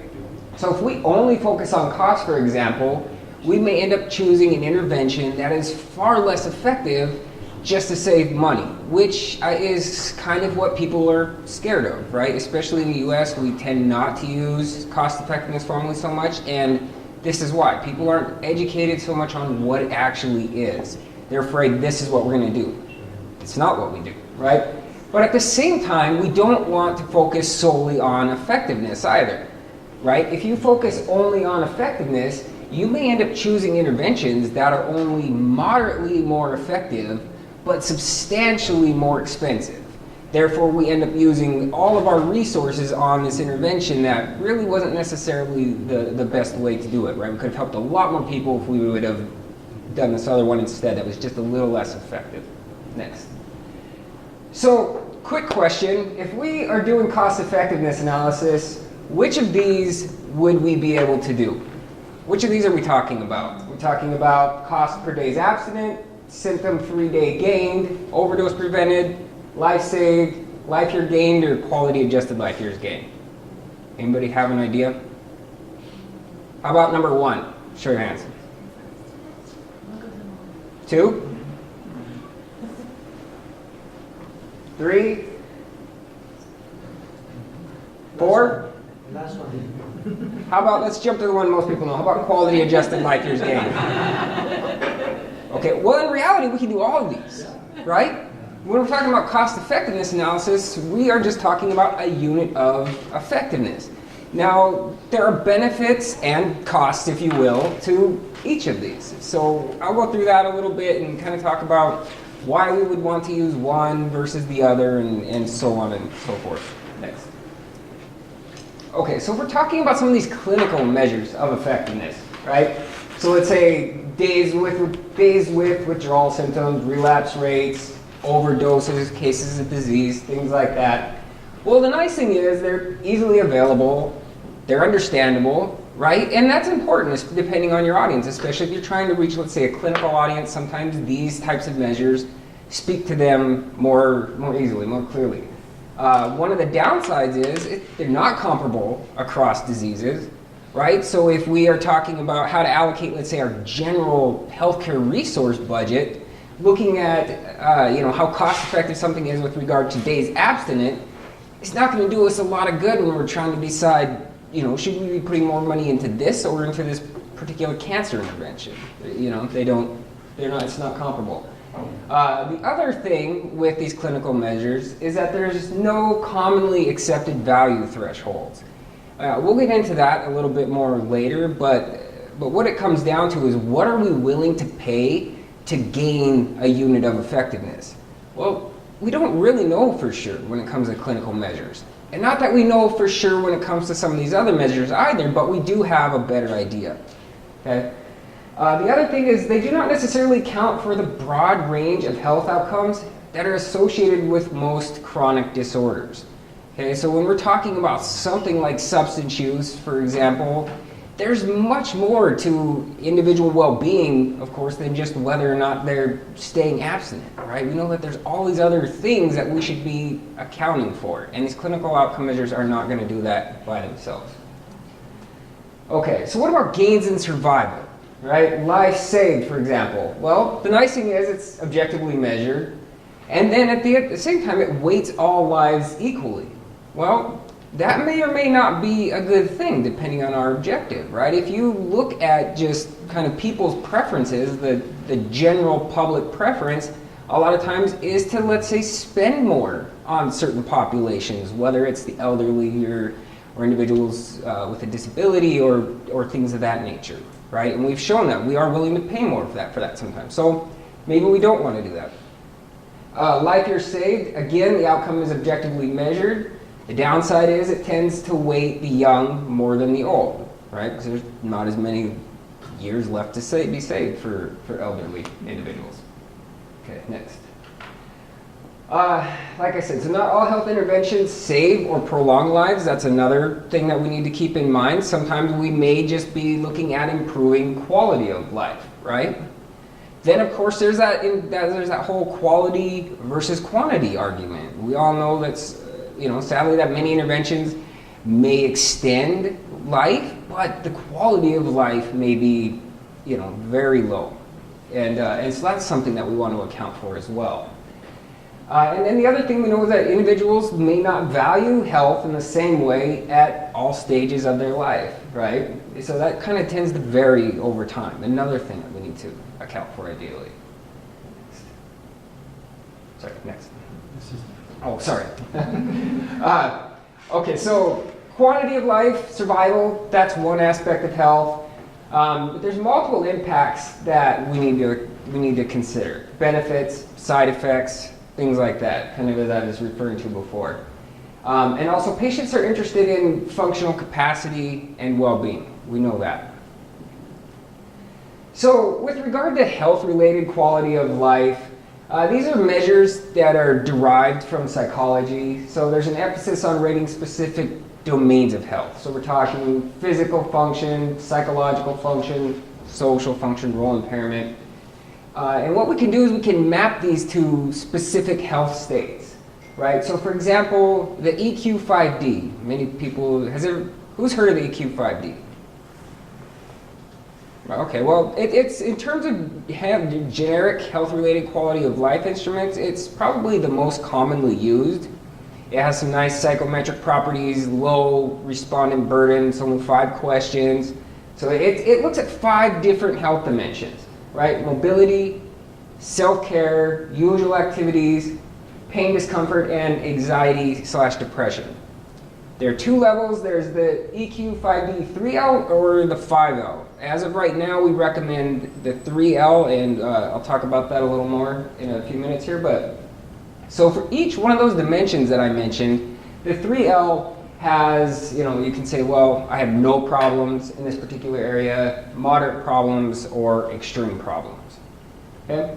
And the way we can do essentially is based on the scores for each of those dimensions, you can create different health states, right? So I had a 1 here, 2 here, 3 here, 1 here, that kind of thing. Well, each of those different combinations will create a health state. And what we can do then is value those health states. I'll talk about that in a minute. But the EQ-5D has 243 unique health states, which isn't a lot compared to some of the others, but we believe it does a pretty good job. Okay, next. So the question is, what is utility? Does anybody have an answer to that? Economists love to talk about utility. What is it? So utility is just an abstract measure of satisfaction. So when we're talking about utility, we're just basically talking about happiness, if you will, satisfaction. Okay. So why utilities? Why do we talk about utilities? Why are we interested in them, especially in this context? Well, first of all, with utilities, we're incorporating values and preferences for different health states, right? And we know that the 2 are related. We have all these different health states, and basically the more we prefer one health state to another, the more valuable it is. And so we have, let's say, these 243 different health states. One thing that we know is that you're gonna feel one way or another about them, right? You're either gonna prefer A to B, you're going to prefer B to A, or you're going to be indifferent to A and B. Well, that's what we're talking about, is indifference and utility, satisfaction. Okay? So we also incorporate morbidity and mortality into a single measure when we use utilities. And they're comparable across different interventions and diseases, which is a nice thing, right? We just talked about how that's kind of a downside to, let's say, the clinical measures of outcome. Okay, so some just very basic properties of utilities. You could go way into this and you could spend a whole class just on this, but we won't do that. And you'll probably thank me for that. But one thing we know is, so death is associated with a utility value of 0. So if you're not alive, you're not happy, right? I mean, theoretically, you're not anything. So the scale should possess interval scale of measurement properties. What that means is that each value is unique, right? The values have an ordered relationship, as we talked about, and there's equal intervals. So you go from the utility value of 0 to 0.1 to 0.2 to 0.3, depending on what scale we're talking about, that should be the same between each of those. The other thing is that it should exhibit mutual utility independence. So, for example, when we're talking about health dimensions, how I rate how I'm feeling about one should be independent of how I'm feeling about the other, right? So the score that I give anxiety/depression should be different than the score that I give my physical health or whatever other dimension we're talking about. Okay. Yes. So how do we calculate utility values? Well, there's a few different ways, and I'll go through each of these a little bit, but one is we can measure the values directly in appropriate subjects. We can use an algorithm, and we can translate some of these domain measurements into utility weights, or we could search the relevant literature and try to assign them based on their particular health state. So we'll talk about each one of those. But so next I'm going to talk about the valuing directly. Okay, so there's a few different ways to do this. These are 3 of the primary ones. We have a visual analog rating scale, so we can also, what we also refer to as a feeling thermometer. There's time trade-off is another standard method, and standard gamble. Okay? All right, so the rating scale is most straightforward. So we're just basically show the individual, show the participant this scale and say, okay, where on this line would you place your, how you're feeling right now, let's say. So 100 is perfect health, 0 is death, right? They might say, okay, well, I would say 65. Well, then we just divide that by 100 and we say, okay, so your utility value, so we're going to do this on a 0 to 1 scale so that we can weight our time, and we'll talk about that in a minute. But so the next slide will just show us that it just says, okay, well, then your utility would be 0.65, right? Okay, next. Okay, so so how we do this time trade-off, this is a really good example. We'll just kind of walk through it. So we would present the individual with a question. So let's say you can live 20 more years with a severe opioid use disorder, and that would be explained to them in detail, and I'll show you a good example of that in the next slide. Or 10 more years in perfect health. Which do you choose? Okay, and the idea is we want to vary this until they're indifferent. So we would, we could then change that, say, okay, well, you could live, if they say, well, I would choose one or the other, and we'd say, okay, well, what if you could live 20 more years with a severe opioid use disorder, or 15 more years in perfect health? Which would you choose? And so we can we'll just keep adjusting that lower number until we find that they are indifferent. Okay, so next. Okay, so if they say, well, I'm indifferent. To 10 years in perfect health versus 20 years with a severe opioid use disorder, then we would say for that individual that their utility would be 0.5, okay, on a scale of 0 to 1. For the second, 0.75, and for the third, 0.9. Okay? Next. So the standard gamble then gives us a hypothetical choice between life in a fixed health state for a given period of time, or a two-outcome gamble whose outcomes are perfect health or immediate death. So we're basically saying you're starting with this, right? So we're kind of placing all of that burden, if you will, up front. When you're starting with this disorder, are you willing to take the risk of the cure, if you will? And we will then vary the risk of the cure until we find that point of indifference. Here's another example that Dr. Shackman and some of our colleagues worked on in terms of valuing opioid use disorder states. And I'll go through the example in its entirety a little more in a little bit, so you'll see it again. But so you can see at the beginning, you're getting this very good description of what it would be like to have a severe opioid use disorder, right? What happens when the drugs are wearing off, and essentially how you're going to feel, right? And so we're saying, okay, so you can stay in this state with this severe opioid use disorder, or we have this magic pill, right? And you can take this pill, but there's a 50-50 chance it's going to work, let's say, right? So you have a 50% chance of feeling better, or a 50% chance of dying. So, that doesn't sound all that great, right? So what do? Well, if we don't take the pill, you're going to stay as is, or you take the pill, be cured, or die. And then we'll kind of say, well, I don't know, that's a pretty high risk of death for me. I think I would rather just live with this disorder. And then we can adjust that, though. We can say, okay, well, what if we up the chance of success to 60%, 70%, so on and so forth. And so that's essentially that standard gamble method until we find that point of indifference and we can calculate that utility value, right, associated with that health state. Okay, so let's talk a little bit about these three different techniques that I've gone over. So the visual analog scale, right, you get a value, however, it's not a utility. Right? And there's a difference. So this is more of just a preference weight. It's easy to administer, but the thing is, it's not preference-based. And if we want to satisfy the von Neumann-Morgenstern axioms of utility, so basically if we want to be able to say that this is a utility, that this captures this measure of satisfaction, there has to be a measure of preference in there, right? There is no measure of preference there. We're just saying this is how we feel, okay? So what about the time trade-off? Well, it's closer, right? We do have that preference factor in there, right? But at the same time, we take this hit at the end of life, as we discussed before. We kind of run out of that time to trade off. And it doesn't consider uncertainty, which is another thing that we need in order to be able to state that this is actually utility value. So that brings us to standard gamble. This does give us a measure of utility. So first of all, be careful when you're reading through the literature. It does matter which instrument they used and how those values were derived as to whether it's actually a utility value or whether it's just a health-related quality of life preference weight.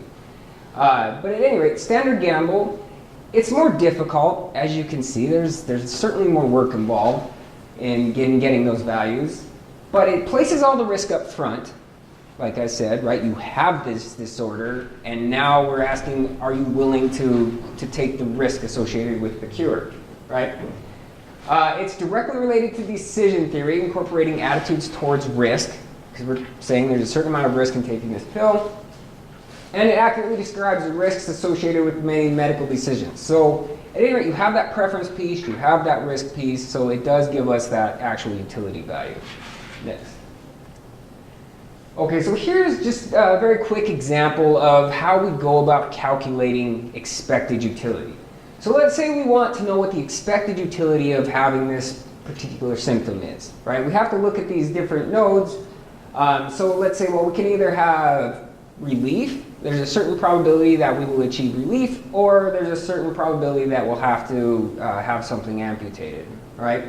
Well, okay, we need to know though, if we end up having to have an amputation, what is the utility associated with that? So we could first calculate that arm, right? And we would say, okay, well, if we have to have something amputated, let's say there's a probability of 0.6 that we're going to just feel relief and be satisfied, right? And we'll say that the utility associated with that is 1, which is equivalent to perfect health, okay? And then there's a probability of 0.4 that we're going to die from complications or what have you. And the utility associated with that is 0, as we discussed. Okay, so if we calculate the expected utility of that, which is 0.6 times 1 plus 0.4 times 0, we of course get 0.6. Okay? So the same thing with the symptom. We can say, okay, well, there's a probability of 0.8 that we're going to end up in this arm, and the utility associated with that is 1. And there's a probability of 0.2 that we're going to end up in this arm, and the utility associated with that is 0.6, which gives us an expected utility value, which is just basically a weighted value of utility of 0.92. Okay, so this is essentially saying, well, what is an expected value? We're essentially just saying, what if you could perform this over and over and over again, right? On average, you can kind of think about it, where would we end up? So that's kind of another way to think about it, which can be difficult when you're talking about something like this, but that's basically what we're talking about, right? We're assigning these probabilities and we're saying this is probably, this is kind of that value associated with that. This is that average value, if you will. Okay, next. Okay, so we talked about measuring the values directly.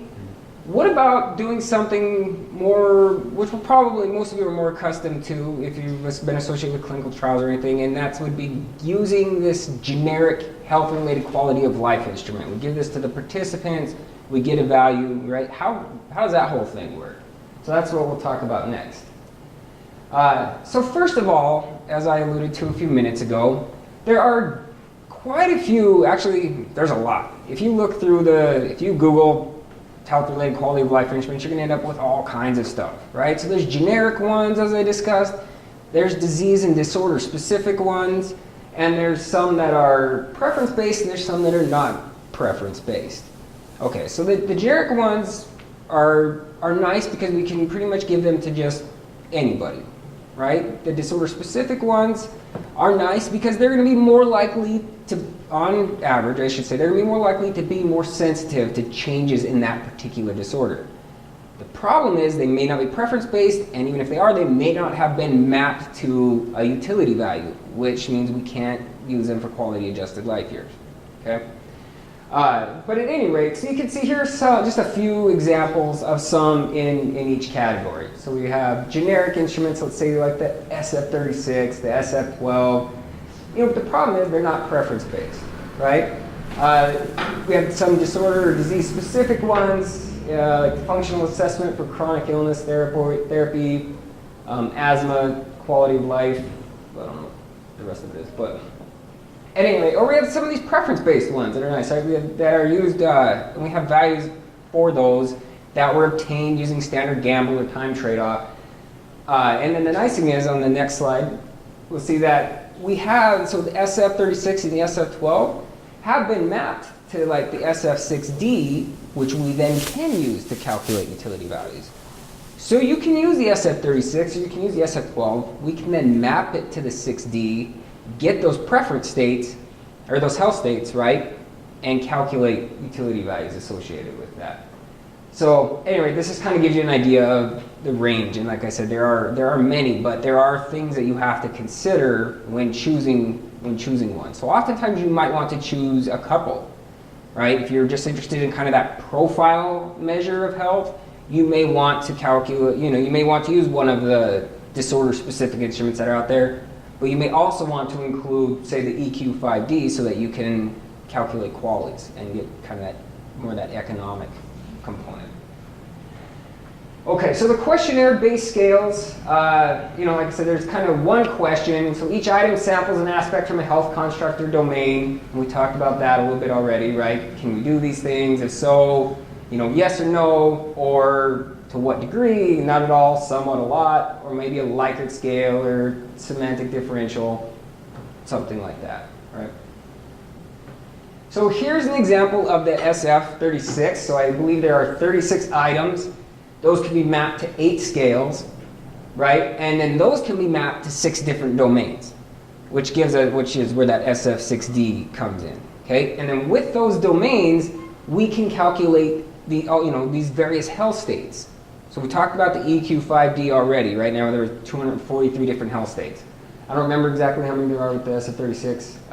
I can't do the math in my head, off the top of my head, but at any rate, we can then assign values to those. Okay, next. Here's another example, the Health Utility Index. So that you can see that there are these various levels, these various domains, and then there are, say, 6 levels, 5 levels, so on and so forth. So the total number of health states with the Health Utility Index is 972,000 plus dead. 0.36 for the worst. So if you were to rate each one on the lowest, I think the 0.36 would be the value.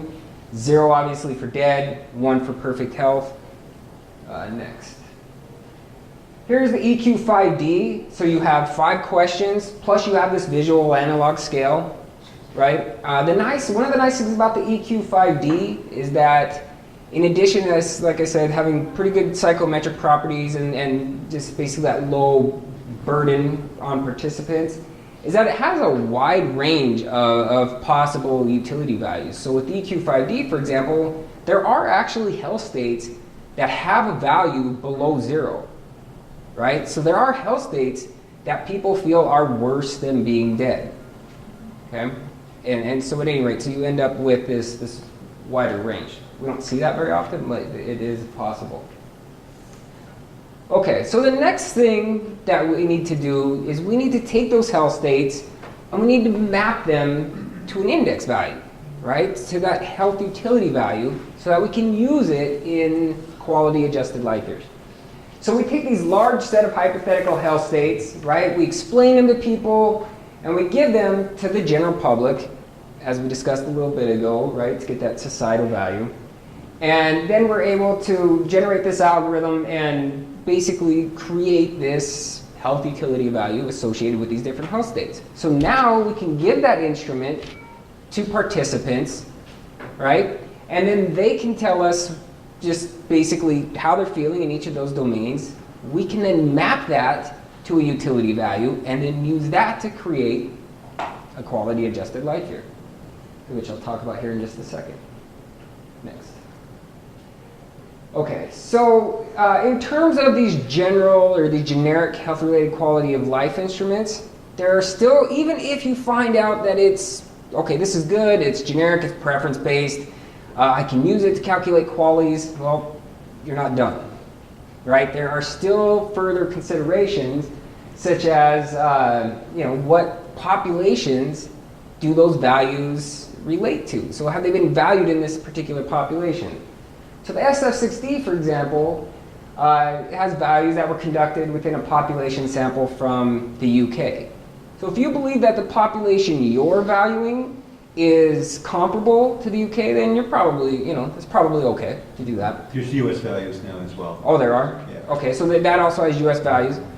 The HUI, I believe, is only for one city in Canada, so that's fairly limited, right? EQ5D probably has the most that I know of anyways. There are you can look on the website, there are quite a few different countries that we have population values for. So that's always a good place to start, at least, I think. Next. Okay, so now the advantage of these types of instruments that they're relatively cheap and easy compared to standard gamma time trade-off utility assessments. So you get the instrument, you give it to your participants, and then you're done, right? You hand the values to your health economist, and you walk away, and we come back with our magic. You can do paper-based or computer administration. Like I said, community-based average utilities. Disadvantages is that the preferences are community-based. That can be a disadvantage, and only available for specific countries, as we discussed. And you're limited to the domains in the survey. So, in reality, like I said, I think the biggest disadvantage is it may not be as sensitive to a specific disorder as a disorder-specific one would be. But again, you also get a little more generalizability, I feel like. Okay, next. So this is an example. Ideally, probably had this slide a few before, but this is where it got placed. And so what I was talking about with the health-related quality of life instruments is that, first of all, the health-related quality of life can be valuable in and of itself. So this is another one. This is the EQ15, or not EQ, sorry. This is just the 15D, so there's 15 different dimensions. So you may want to be able to just look at, say, a health profile of an individual, right? Or of your patient sample versus average for the population, which is what this is showing, and be able to map it across these different dimensions, right? So by itself, it can be valuable. And then what we can do, of course, is we take the values from these domains and we are able to put them into one score. Okay, next.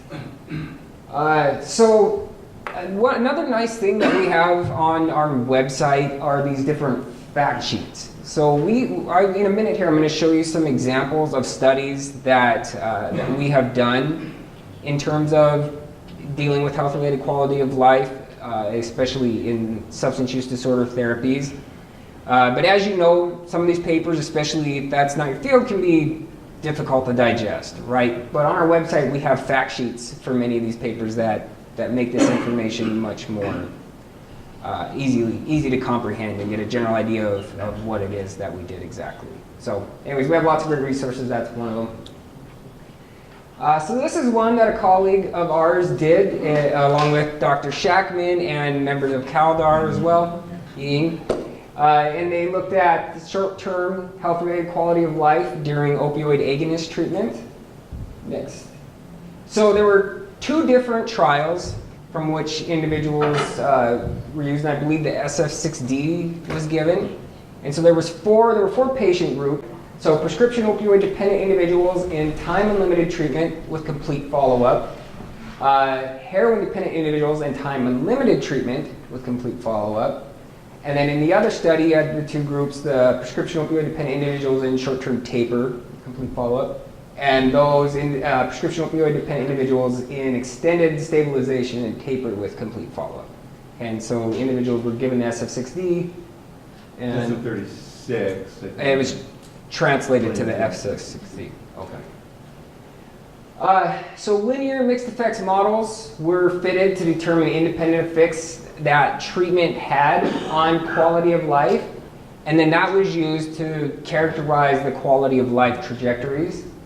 What they found was that treatment had a similar, immediate, and modest positive association with quality of life in each patient group, right? And the effect sizes vary between 0.039 and 0.071.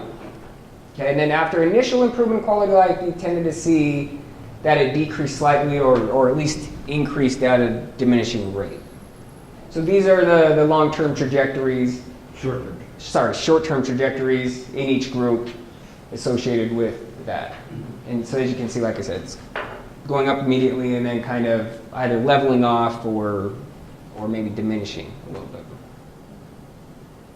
This is another study, slightly more recent, that Dr. Shackman and some of our other colleagues worked on, where they looked at health-related quality of life for individuals with opioid use disorder in these different health states, as well as their significant others.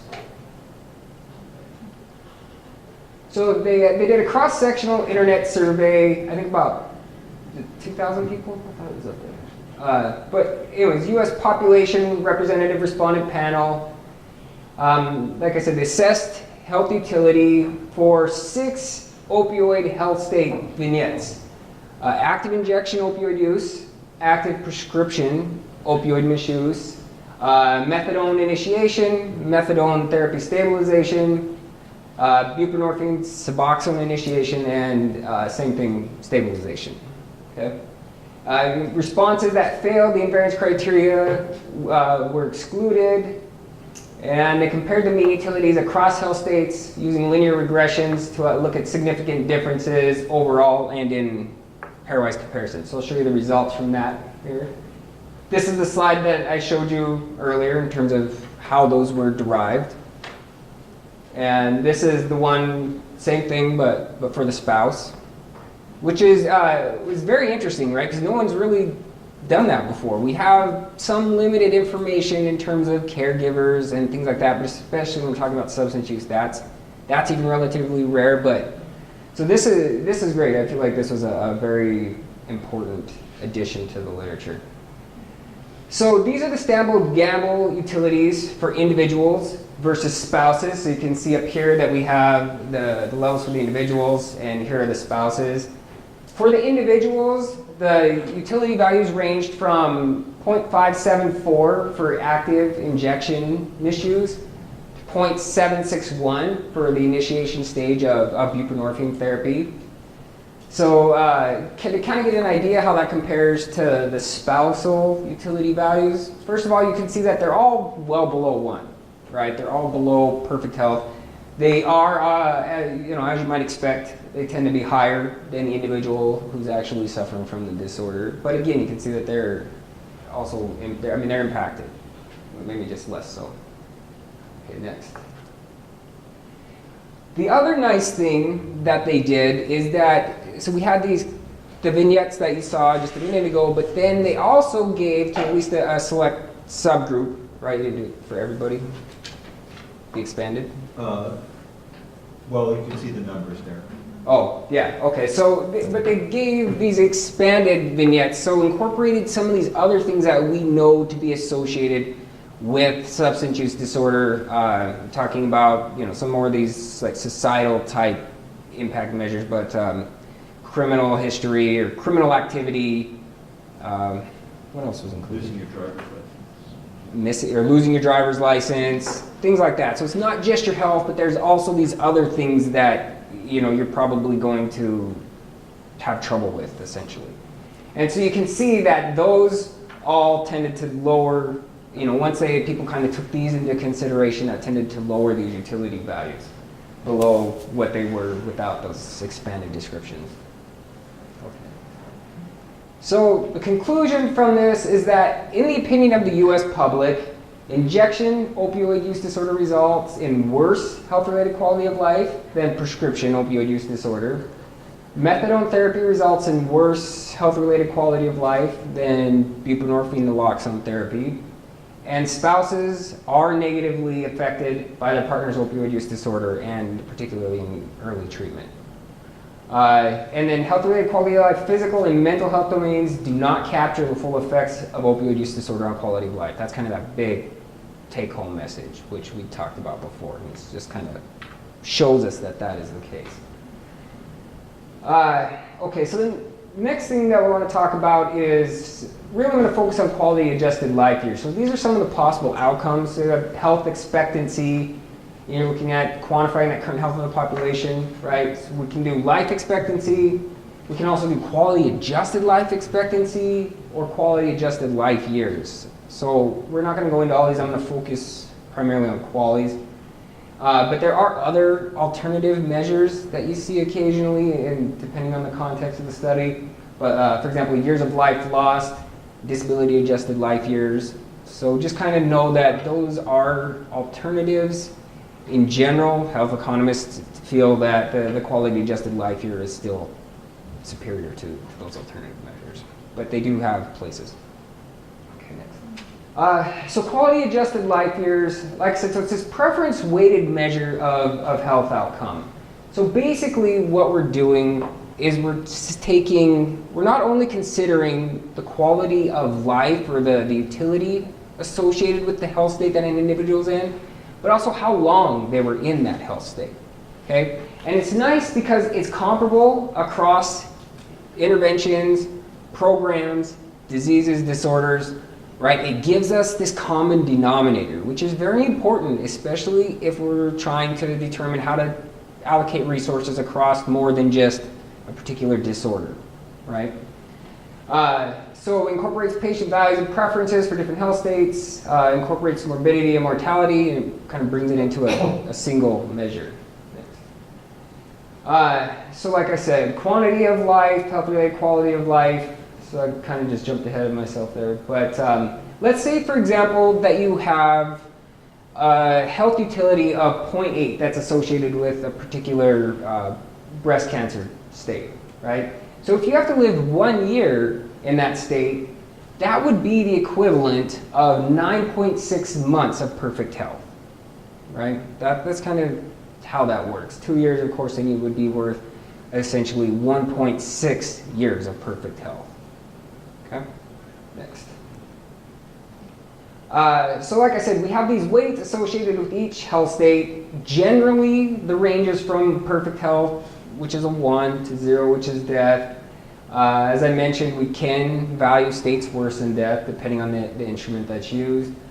But so this is basically how we calculate the quality. Like I said, we take these assessments. Let's say if we're doing a trial, we'll assess health-related quality of life at each, at multiple points throughout the trial. And then we, of course, will weight that by the utility associated with the state they were in at that point and sum those up. Okay, next. So this gives you an idea of what we're actually looking at. So you can see that top line would be with treatment. This would be quality of life without treatment, and you can see that we have these different points kind of where it's captured, right? And so if we look at the total area under one of those curves, that would be the quality of life associated with, let's say, that treatment, right? So what we're really interested in, because as Dr. Shackman mentioned, right, we're interested in that the difference between these, right? That incremental cost or that incremental benefit. So what we're really interested in is the difference between these, so the area between these curves. That gives us what is referred to as quality adjusted life years gained from treatment, which is usually what you end up with when you're looking at a cost effectiveness outcome. So it's cost per quality adjusted life year gain. So you're always comparing it to something else, right? So a few limitations. So there's this assumption that all qualities are of equal social value. So there's this famous quote by Weinstein in his 88 Health Economics Journal article, right, that a quality is a quality is a quality. Well, that may not necessarily always be the case. And as we talked about, right, we may actually want to spend more on one population relative to another. The other thing is it may not capture all benefits that are associated with a healthcare intervention, right? So for example, even we kind of talked about that spousal offset a minute ago. Then of course, I mean, there's things like improving someone's life and getting them into therapy may make them a better parent. Well, as we know, there's this ripple effect that kind of just keeps going. We're not going to be able to capture all of that, right? Generic instruments, like I said, may be insensitive to some medical conditions relative to a disorder-specific one. And then many condition-specific measures, however, not capable of producing quality. So we kind of just a summary of all that I discussed before. Also, preferences may vary by age, gender, race, so on and so forth. Valuation of life years does not equal the value of life years at all ages. So, we may end up with some discrimination against the elderly, for example. And so those are things that we have to be careful of when we're talking about qualities. And then there are trade-offs between quality of life and survival. So, the fact that if we have, let's say, many small improvements or one big improvement, are those really the same thing? We're saying they are, but is that actually the case? For example, improvement from quality of life. If you're going from 0.1 to 0.5 versus going from 0.5 to 0.9, is that really the same, right? If we're going from basically our deathbed, if you will, to being able to, let's say, at least walk around and do things, is that we really going to place the same value on that as going from a 0.5 to a 0.9? I don't know, but probably not. So this is just something you can spend a little time looking at later when you get the slides, but it just gives you just kind of this good overview of how we actually get to here, right? To that quality measure. So we spent some time talking about this, and this is what a lot of people are going to be most familiar with, these generic algorithms, these generic instruments, and how we can apply that algorithm and get those scores and end up here. But there are also these methods, right? These condition-specific measures, and there are a few different ways to get there and be able to get that index score, right? So essentially it's just talking about the two different ways that we end up here, where we have that index value and we can then weight the time spent in that health state and generate those quality-adjusted life years. In summary, quality-adjusted life years combine both quantity and quality of life. They give us that common denominator for our cost-effectiveness analyses, right? Health-related quality of life has many uses on its own. For example, I showed you that slide where you can just use it as a health profile measure, if you like, which we all know is an important treatment outcome in and of itself, right? So even if you're not going to use it for qualities. And then, as I mentioned, we do have some limitations when we're talking about quality-adjusted life years. But the general consensus seems to be, that we're better off improving the limitations that we have with quality-adjusted life years than we are trying to switch to an alternative, like disability-adjusted life years or the YLL, things like that. So this is a slide from a resource at Tufts University that keeps track of cost utility studies, which is a subset of cost effectiveness analysis. Remember, we talked about, Dr. Murphy talked about the fact that you can do a cost effectiveness analysis with many different outcomes. Cost per disability day, cost per day abstinence, cost per life year. These are just studies that use cost per quality adjusted life year, cost per quality as their outcome. So they're called cost utility studies because we just learned qualities are based on measures of utility, right? So you can see that on an annual basis, they are now tracking over 600 studies per year that are published using a cost per quality outcome. And that's, these are English language publications.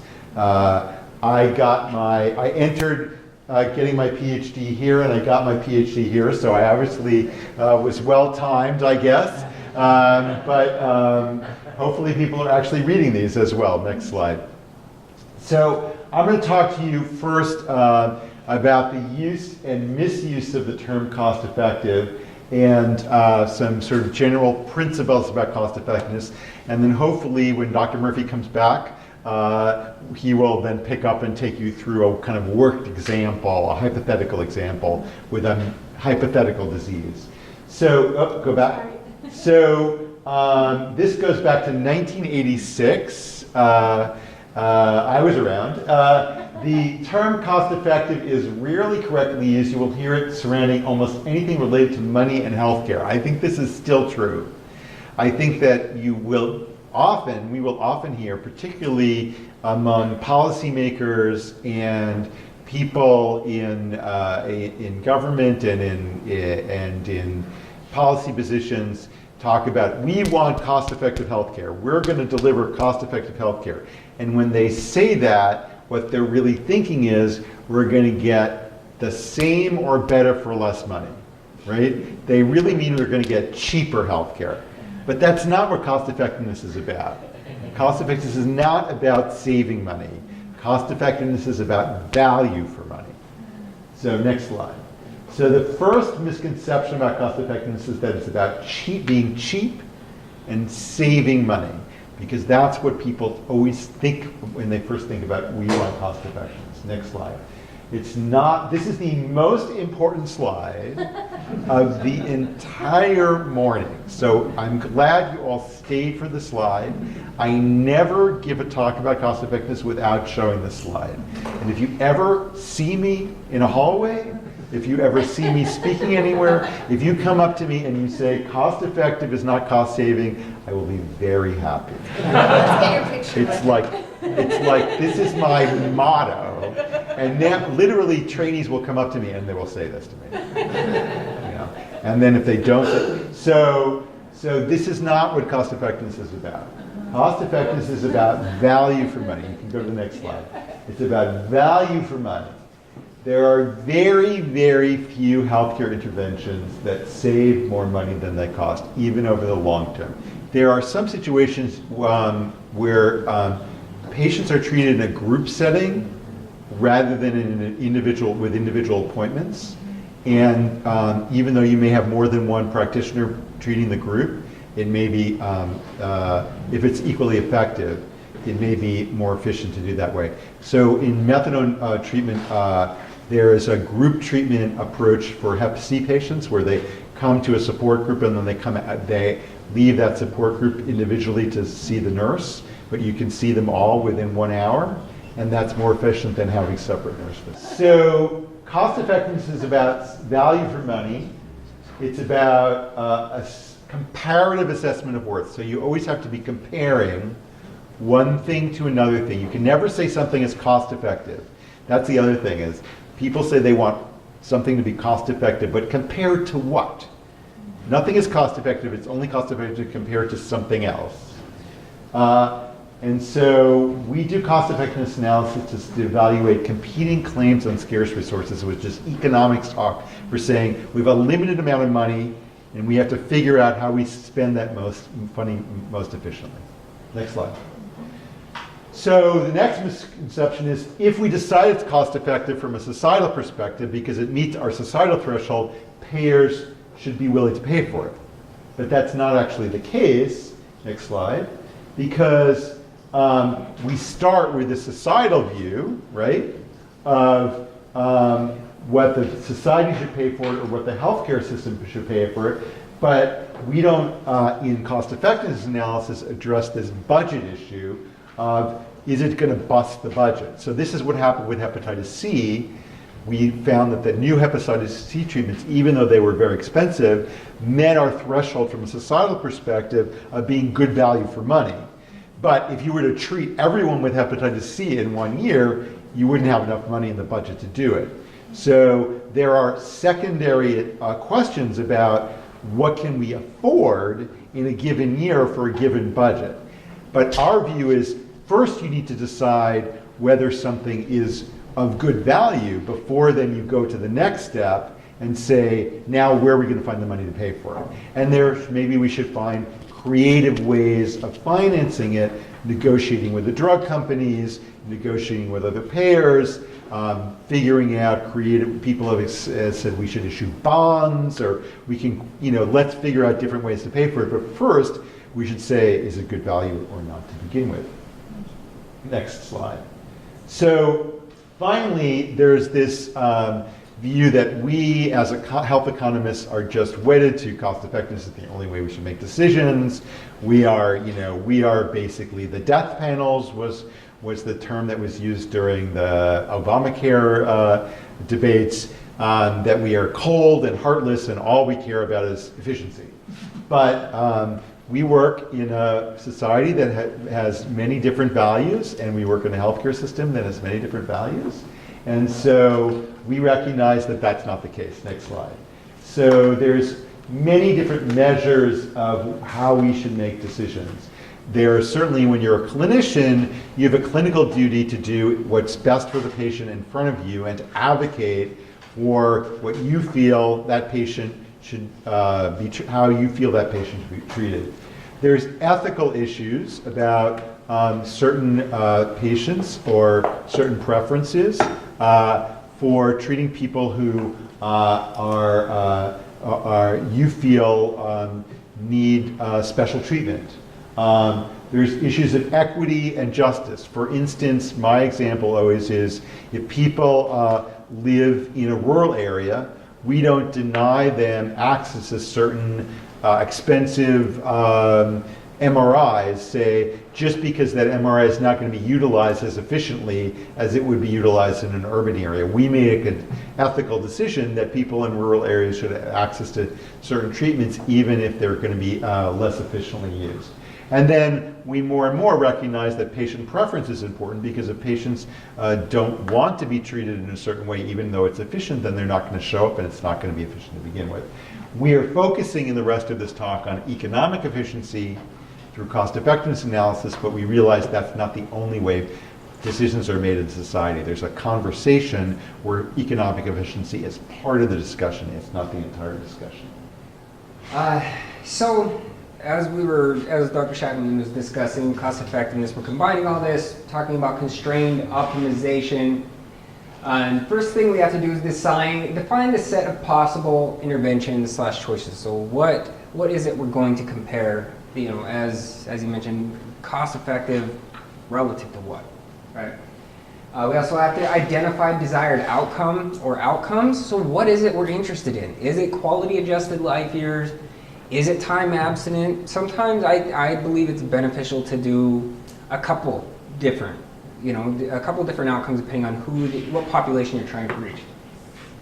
Also identifying the relevant constrained resources, and a lot of that comes into play when we're defining what perspective we're interested in, right? As we talked about, it's always recommended to do a societal perspective and healthcare perspective, but those are not necessarily always the most informative, right? I mean, oftentimes it may be a particular healthcare system that really wants to know this, or insurers, and sometimes that healthcare perspective, that societal perspective, those are a little too broad, even though from economists those are the best, those are the ideal perspectives. So you always want to consider those, but also maybe some others. And in turn, you're going to be looking at different resources that you need to value. Identify the outcomes and resource needs for each intervention choice. So as that's another part of it. As we look at this, what all do we need to make this happen? What exactly is being impacted, and what are the values associated with those resources that are being used? Next, we need to eliminate the inefficient choices. So those choices that, let's say, are dominated and we do not need to consider anymore. And I'll go into that here in a minute.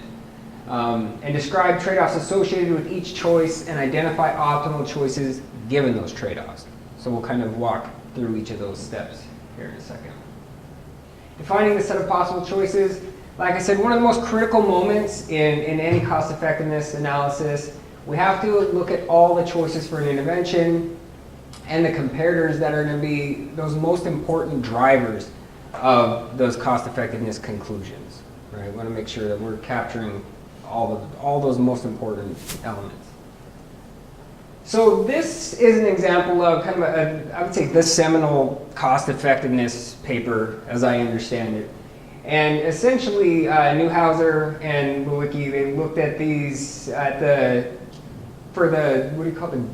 I can never pronounce that, but the tests for colorectal cancer, right? And they're saying, okay, well, there's really a difference, as we discussed earlier, in looking at that average cost and that average gain, and then looking at those marginal costs, right? So if you look at this, the number of cases, So here's the number of cases, and here is the total screening cost, right? So if we're just looking at the average, that doesn't look bad. If we do 6 tests, right, and we're capturing 71,942 cases of some, no, that's a decimal point. At any rate, at this cost, then on average, it's only costing us $2,451. Well, that seems reasonable, right? But really what we want to look at is what are we gaining with each additional test, right? Is it really worth it to just do 6 in a sense? And so look at this, okay, well, from 0 to 1, that's a no-brainer, right? We're getting this huge additional gain, and the additional cost is really not all that much. So for just 1, of course, our marginal or average costs are going to be the same. But as we start to move to these additional tests, you can see that incremental gain starts to drop quite a bit. So moving from 1 test to 2 test, we're only catching an additional 5 cases, which is still great, right? And the cost jumps, but it's not a ton. So our marginal cost, $5,492 per case. That's still very reasonable. Who would be willing to pay that? But we go to number 3, and as you can see, now we're only capturing, like, on average, another half a case, right? But that incremental cost is still climbing. And now we're getting basically, almost $50,000 for each additional case we're capturing. And so as you can see, that just keeps getting higher and higher because that incremental gain is getting smaller, the cost is still rising, and by that 6th test, for each additional case that we're capturing, it's costing us $47 million. Right? Is that really the best use of our resources? I'm guessing no. Okay. Identifying outcomes, cost effectiveness analysis. Really the whole point of it is to help make these real world allocation decisions, right? So there's these different sectors of society, right? Population with different degrees of proximity to the intervention. We have to look at the consequences of an intervention at different time points, of course. And really what we want to do is we want to start comprehensive, moving toward we're looking at everything if we can, and then we want to identify a realistic subset of outcomes to focus on. Because we can't obviously do cost effectiveness analysis for every potential outcome. So in the Newman book and in the Newman article, one of the new recommendations is that when you're starting to design your economic analysis, you do an impact inventory. So the impact inventory, essentially what we're doing is, in their example, of course, right now they only have the healthcare sector and the societal, because those are the 2 that they always recommend. But in the text, they also say, and any other preference or any other perspective that you believe to be valuable. So let's say that in addition to the healthcare sector and the societal perspective, you also want to include an insurer's perspective, right? So then you would just put in another column right here, and then you're going to mark down for each of these, what is it we should be capturing, okay? And even if you can't capture it, you should still mark it down that we should be. And if you can't, you should make a note of that. And so that in the end, if you give this to a third party, they can look at this and they can say, oh, okay, yep. So they did consider that, but they weren't able to do it for this particular reason. Or this was included and this was included, this wasn't. And it gives you a much better idea of exactly how comprehensive that evaluation was. Right? Because that's one thing that's also you have to consider when comparing one cost effectiveness analysis to another. So even if you have 2 cost effectiveness analysis studies that have been done on, let's say, buprenorphine therapy for opioid use disorder, and you're looking at a societal perspective, let's say, for each one, those may or may not really be comparable, because one may haven't been able to account for, 10 different things that could possibly, these potential impacts on society, and one may only have accounted for 5, or so on and so forth. So you still have to really be careful when comparing these, and this basically just kind of provides that extra level of transparency.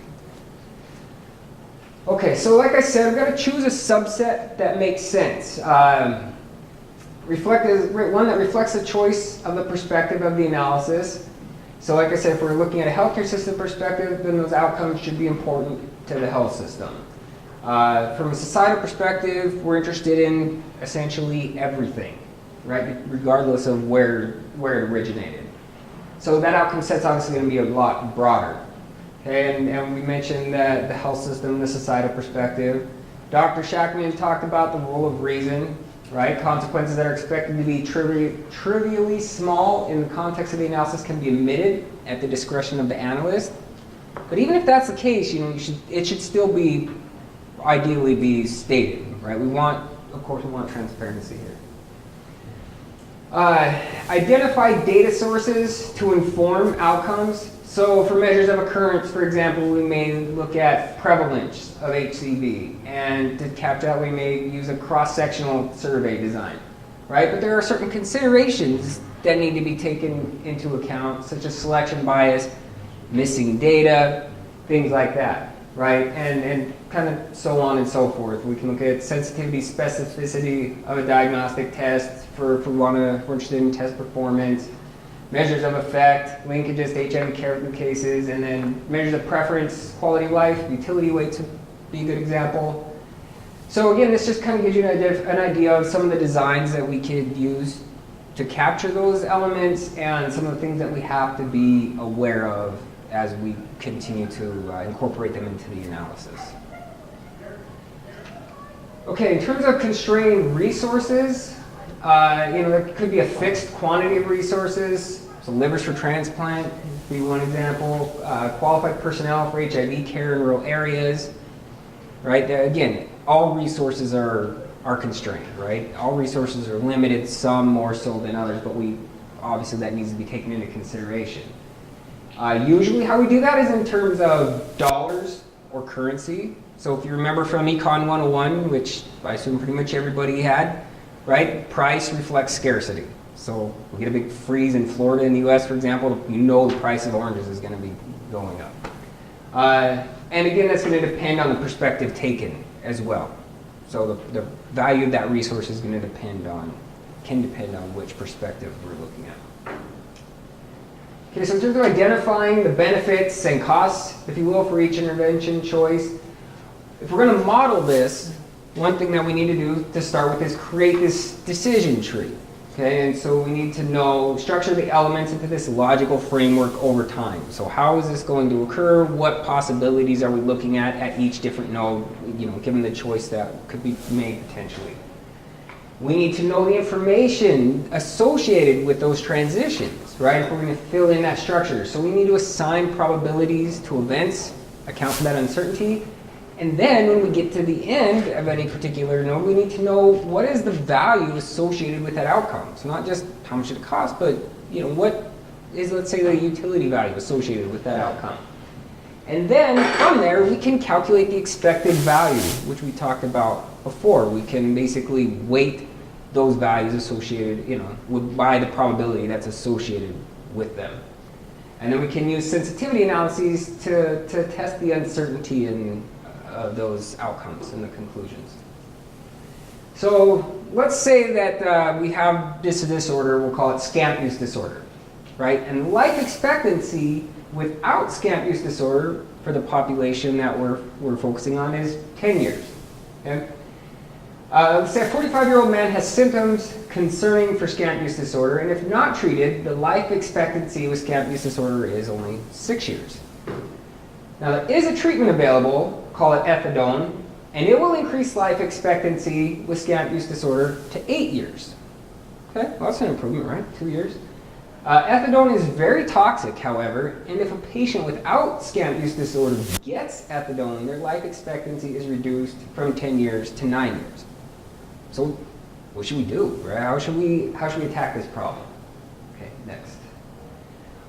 Okay, so a couple more pieces of information that we need. The prevalence of scant use disorder among patients like ours, so among our population, is 60%. The diagnosis of this disease can only be made with an invasive procedure called the probe, which just sounds awful, right? It's somewhat risky in addition to that, and has a 1% chance of mortality. Okay? So again, what do? Do we treat everybody? Do we test everybody? Do we not treat everybody? What should we do? All right, so first thing we need to do, like we said, is we need to design this tree. And you can see we have these 3 different options. We can treat everybody, we can test everybody, or we could treat nobody, okay? So if we treat everybody, there's a certain probability that they had scamp use disorder and they're treated, or that they didn't, right? If we test everybody, we know there's a probability that they could die from the test, and there's also a probability that they can survive the test. Well, if they survive the test, then we kind of get back up to there again, where they either have the disorder or they do not. Same thing here, they either have it or they don't. And if we treat it, or if we don't treat anybody there, we run into those probabilities. Okay. So we can start filling these in the next slide. So as we discussed, there's that 60% prevalence rate, right? And the utility associated with that is 0.8. Remember we said, okay, and we're basically just talking about life expectancy, so 8 out of 10 years. If they do not have it and we treat them, remember that it's toxic and they lose a year. So the outcome associated with that is 0.9.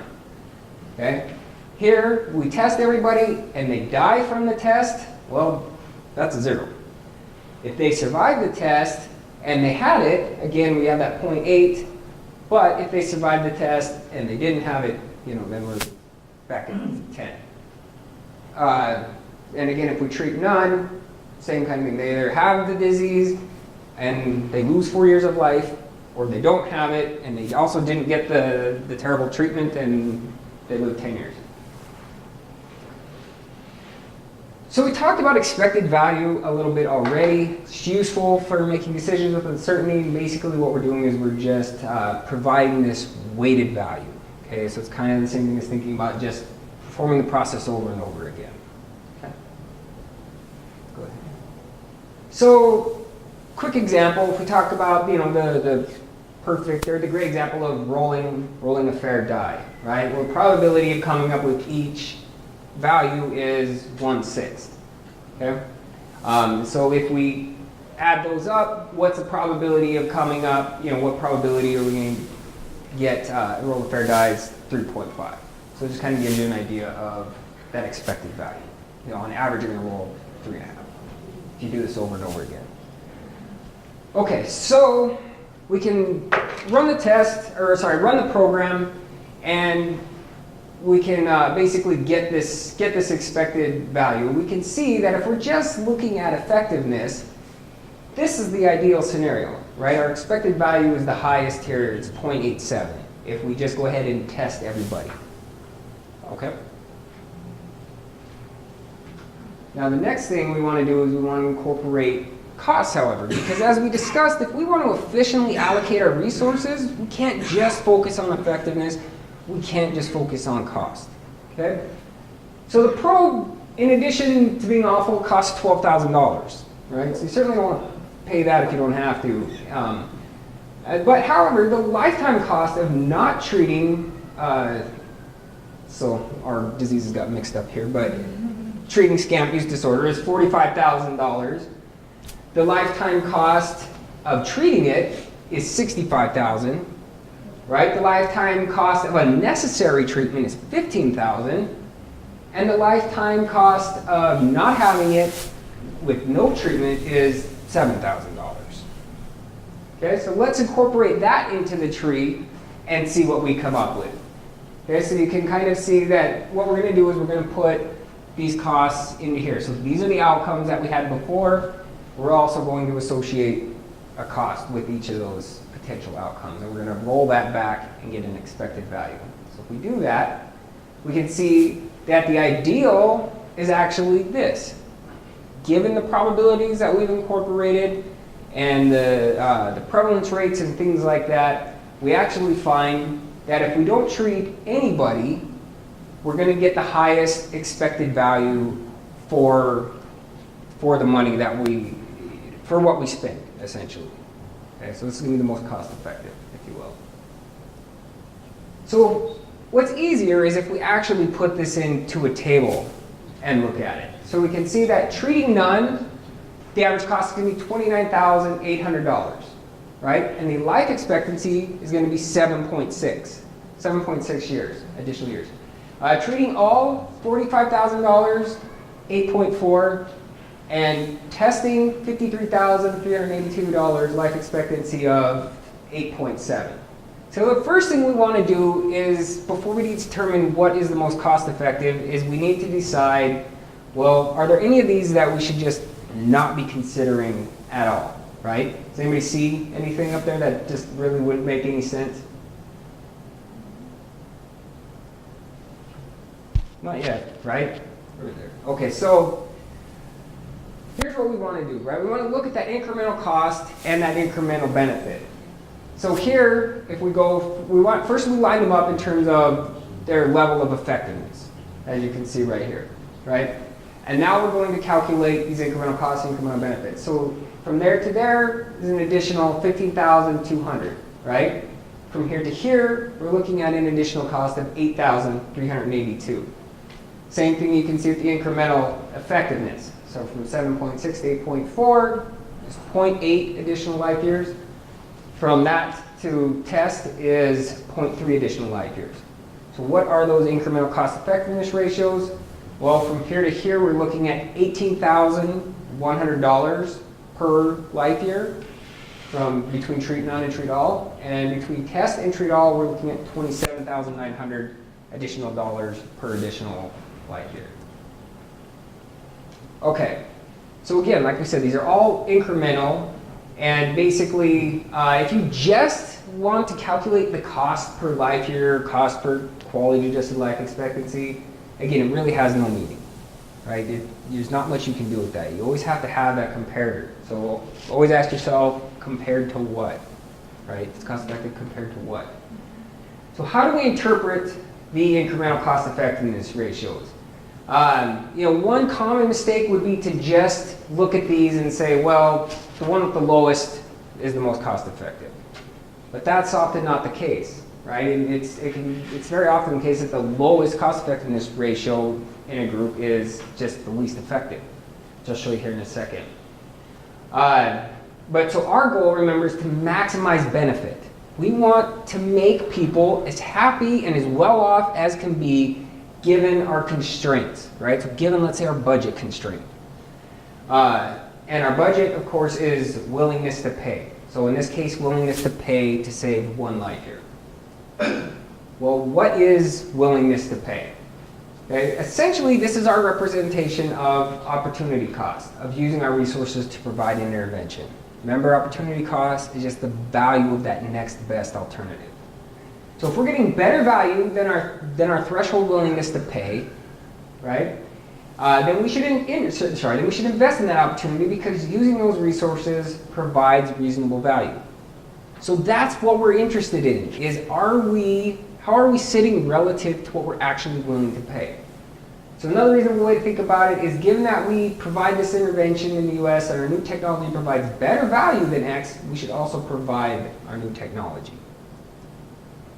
Okay, so essentially what we want to do then is we want to basically get as close to our willingness to pay as possible. Okay? So this is an example of, so this has to do with, what is the actual willingness to pay? So for the longest time, we've talked about that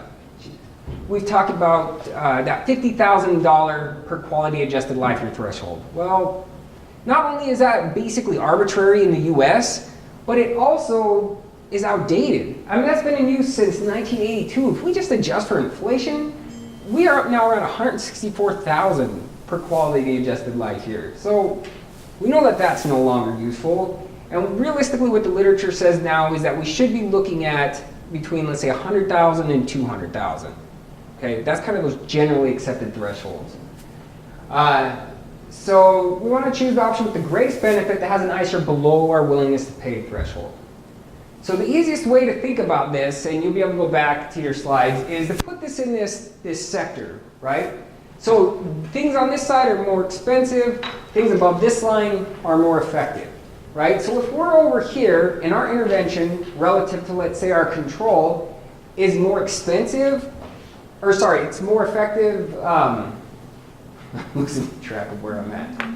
But at any rate, here it's dominant, right? It saves money and it's more effective. So over here, it's less costly, it's more effective. Obviously, it's the best solution.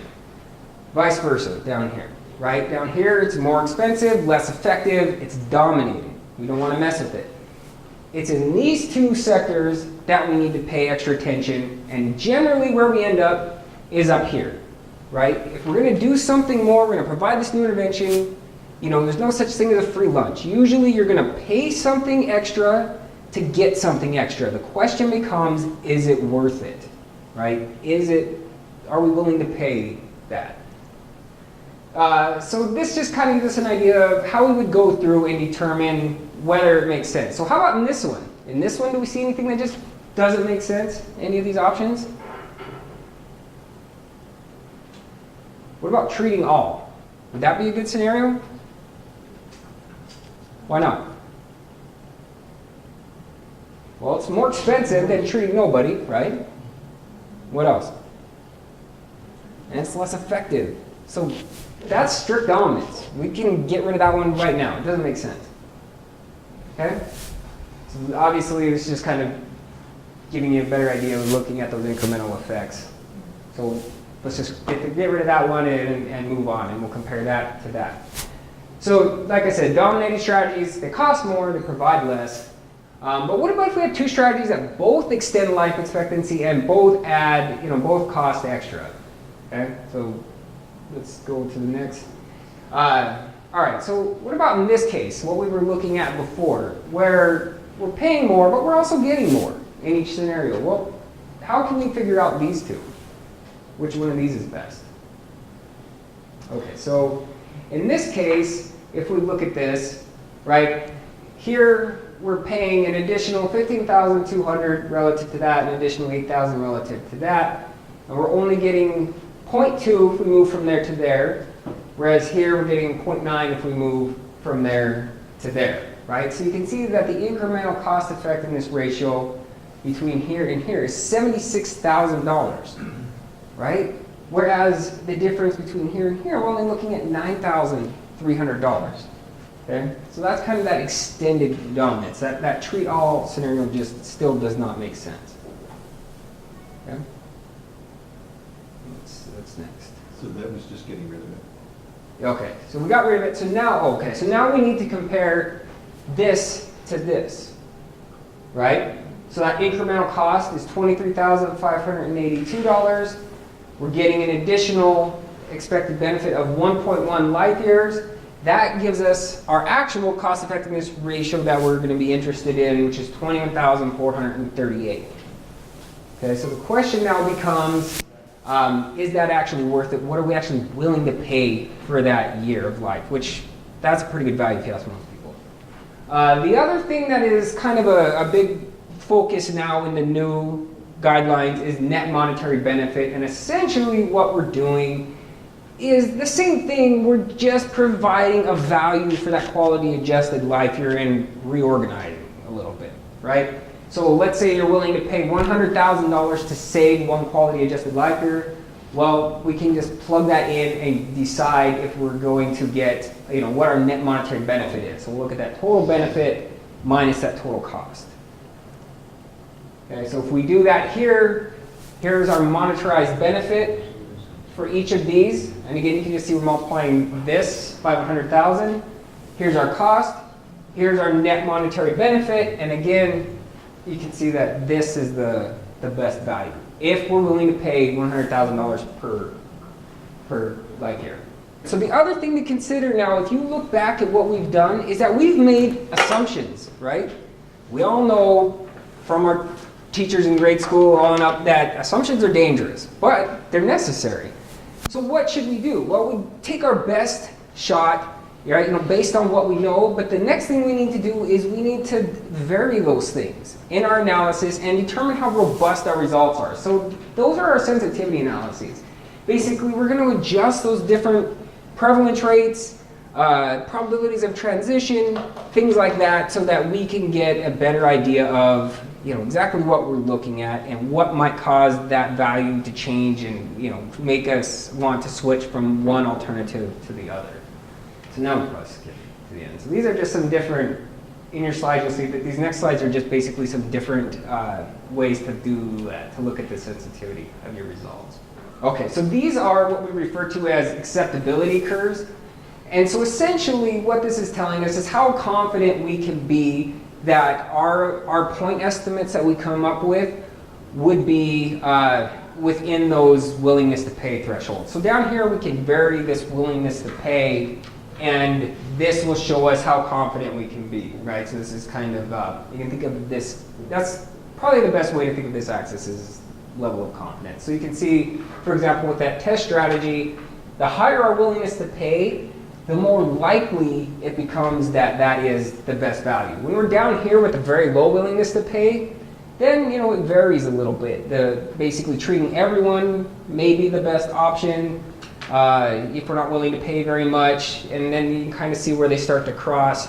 But eventually, as our willingness to pay goes up, you can see these two become less likely to be the best value, and that one, the confidence goes up.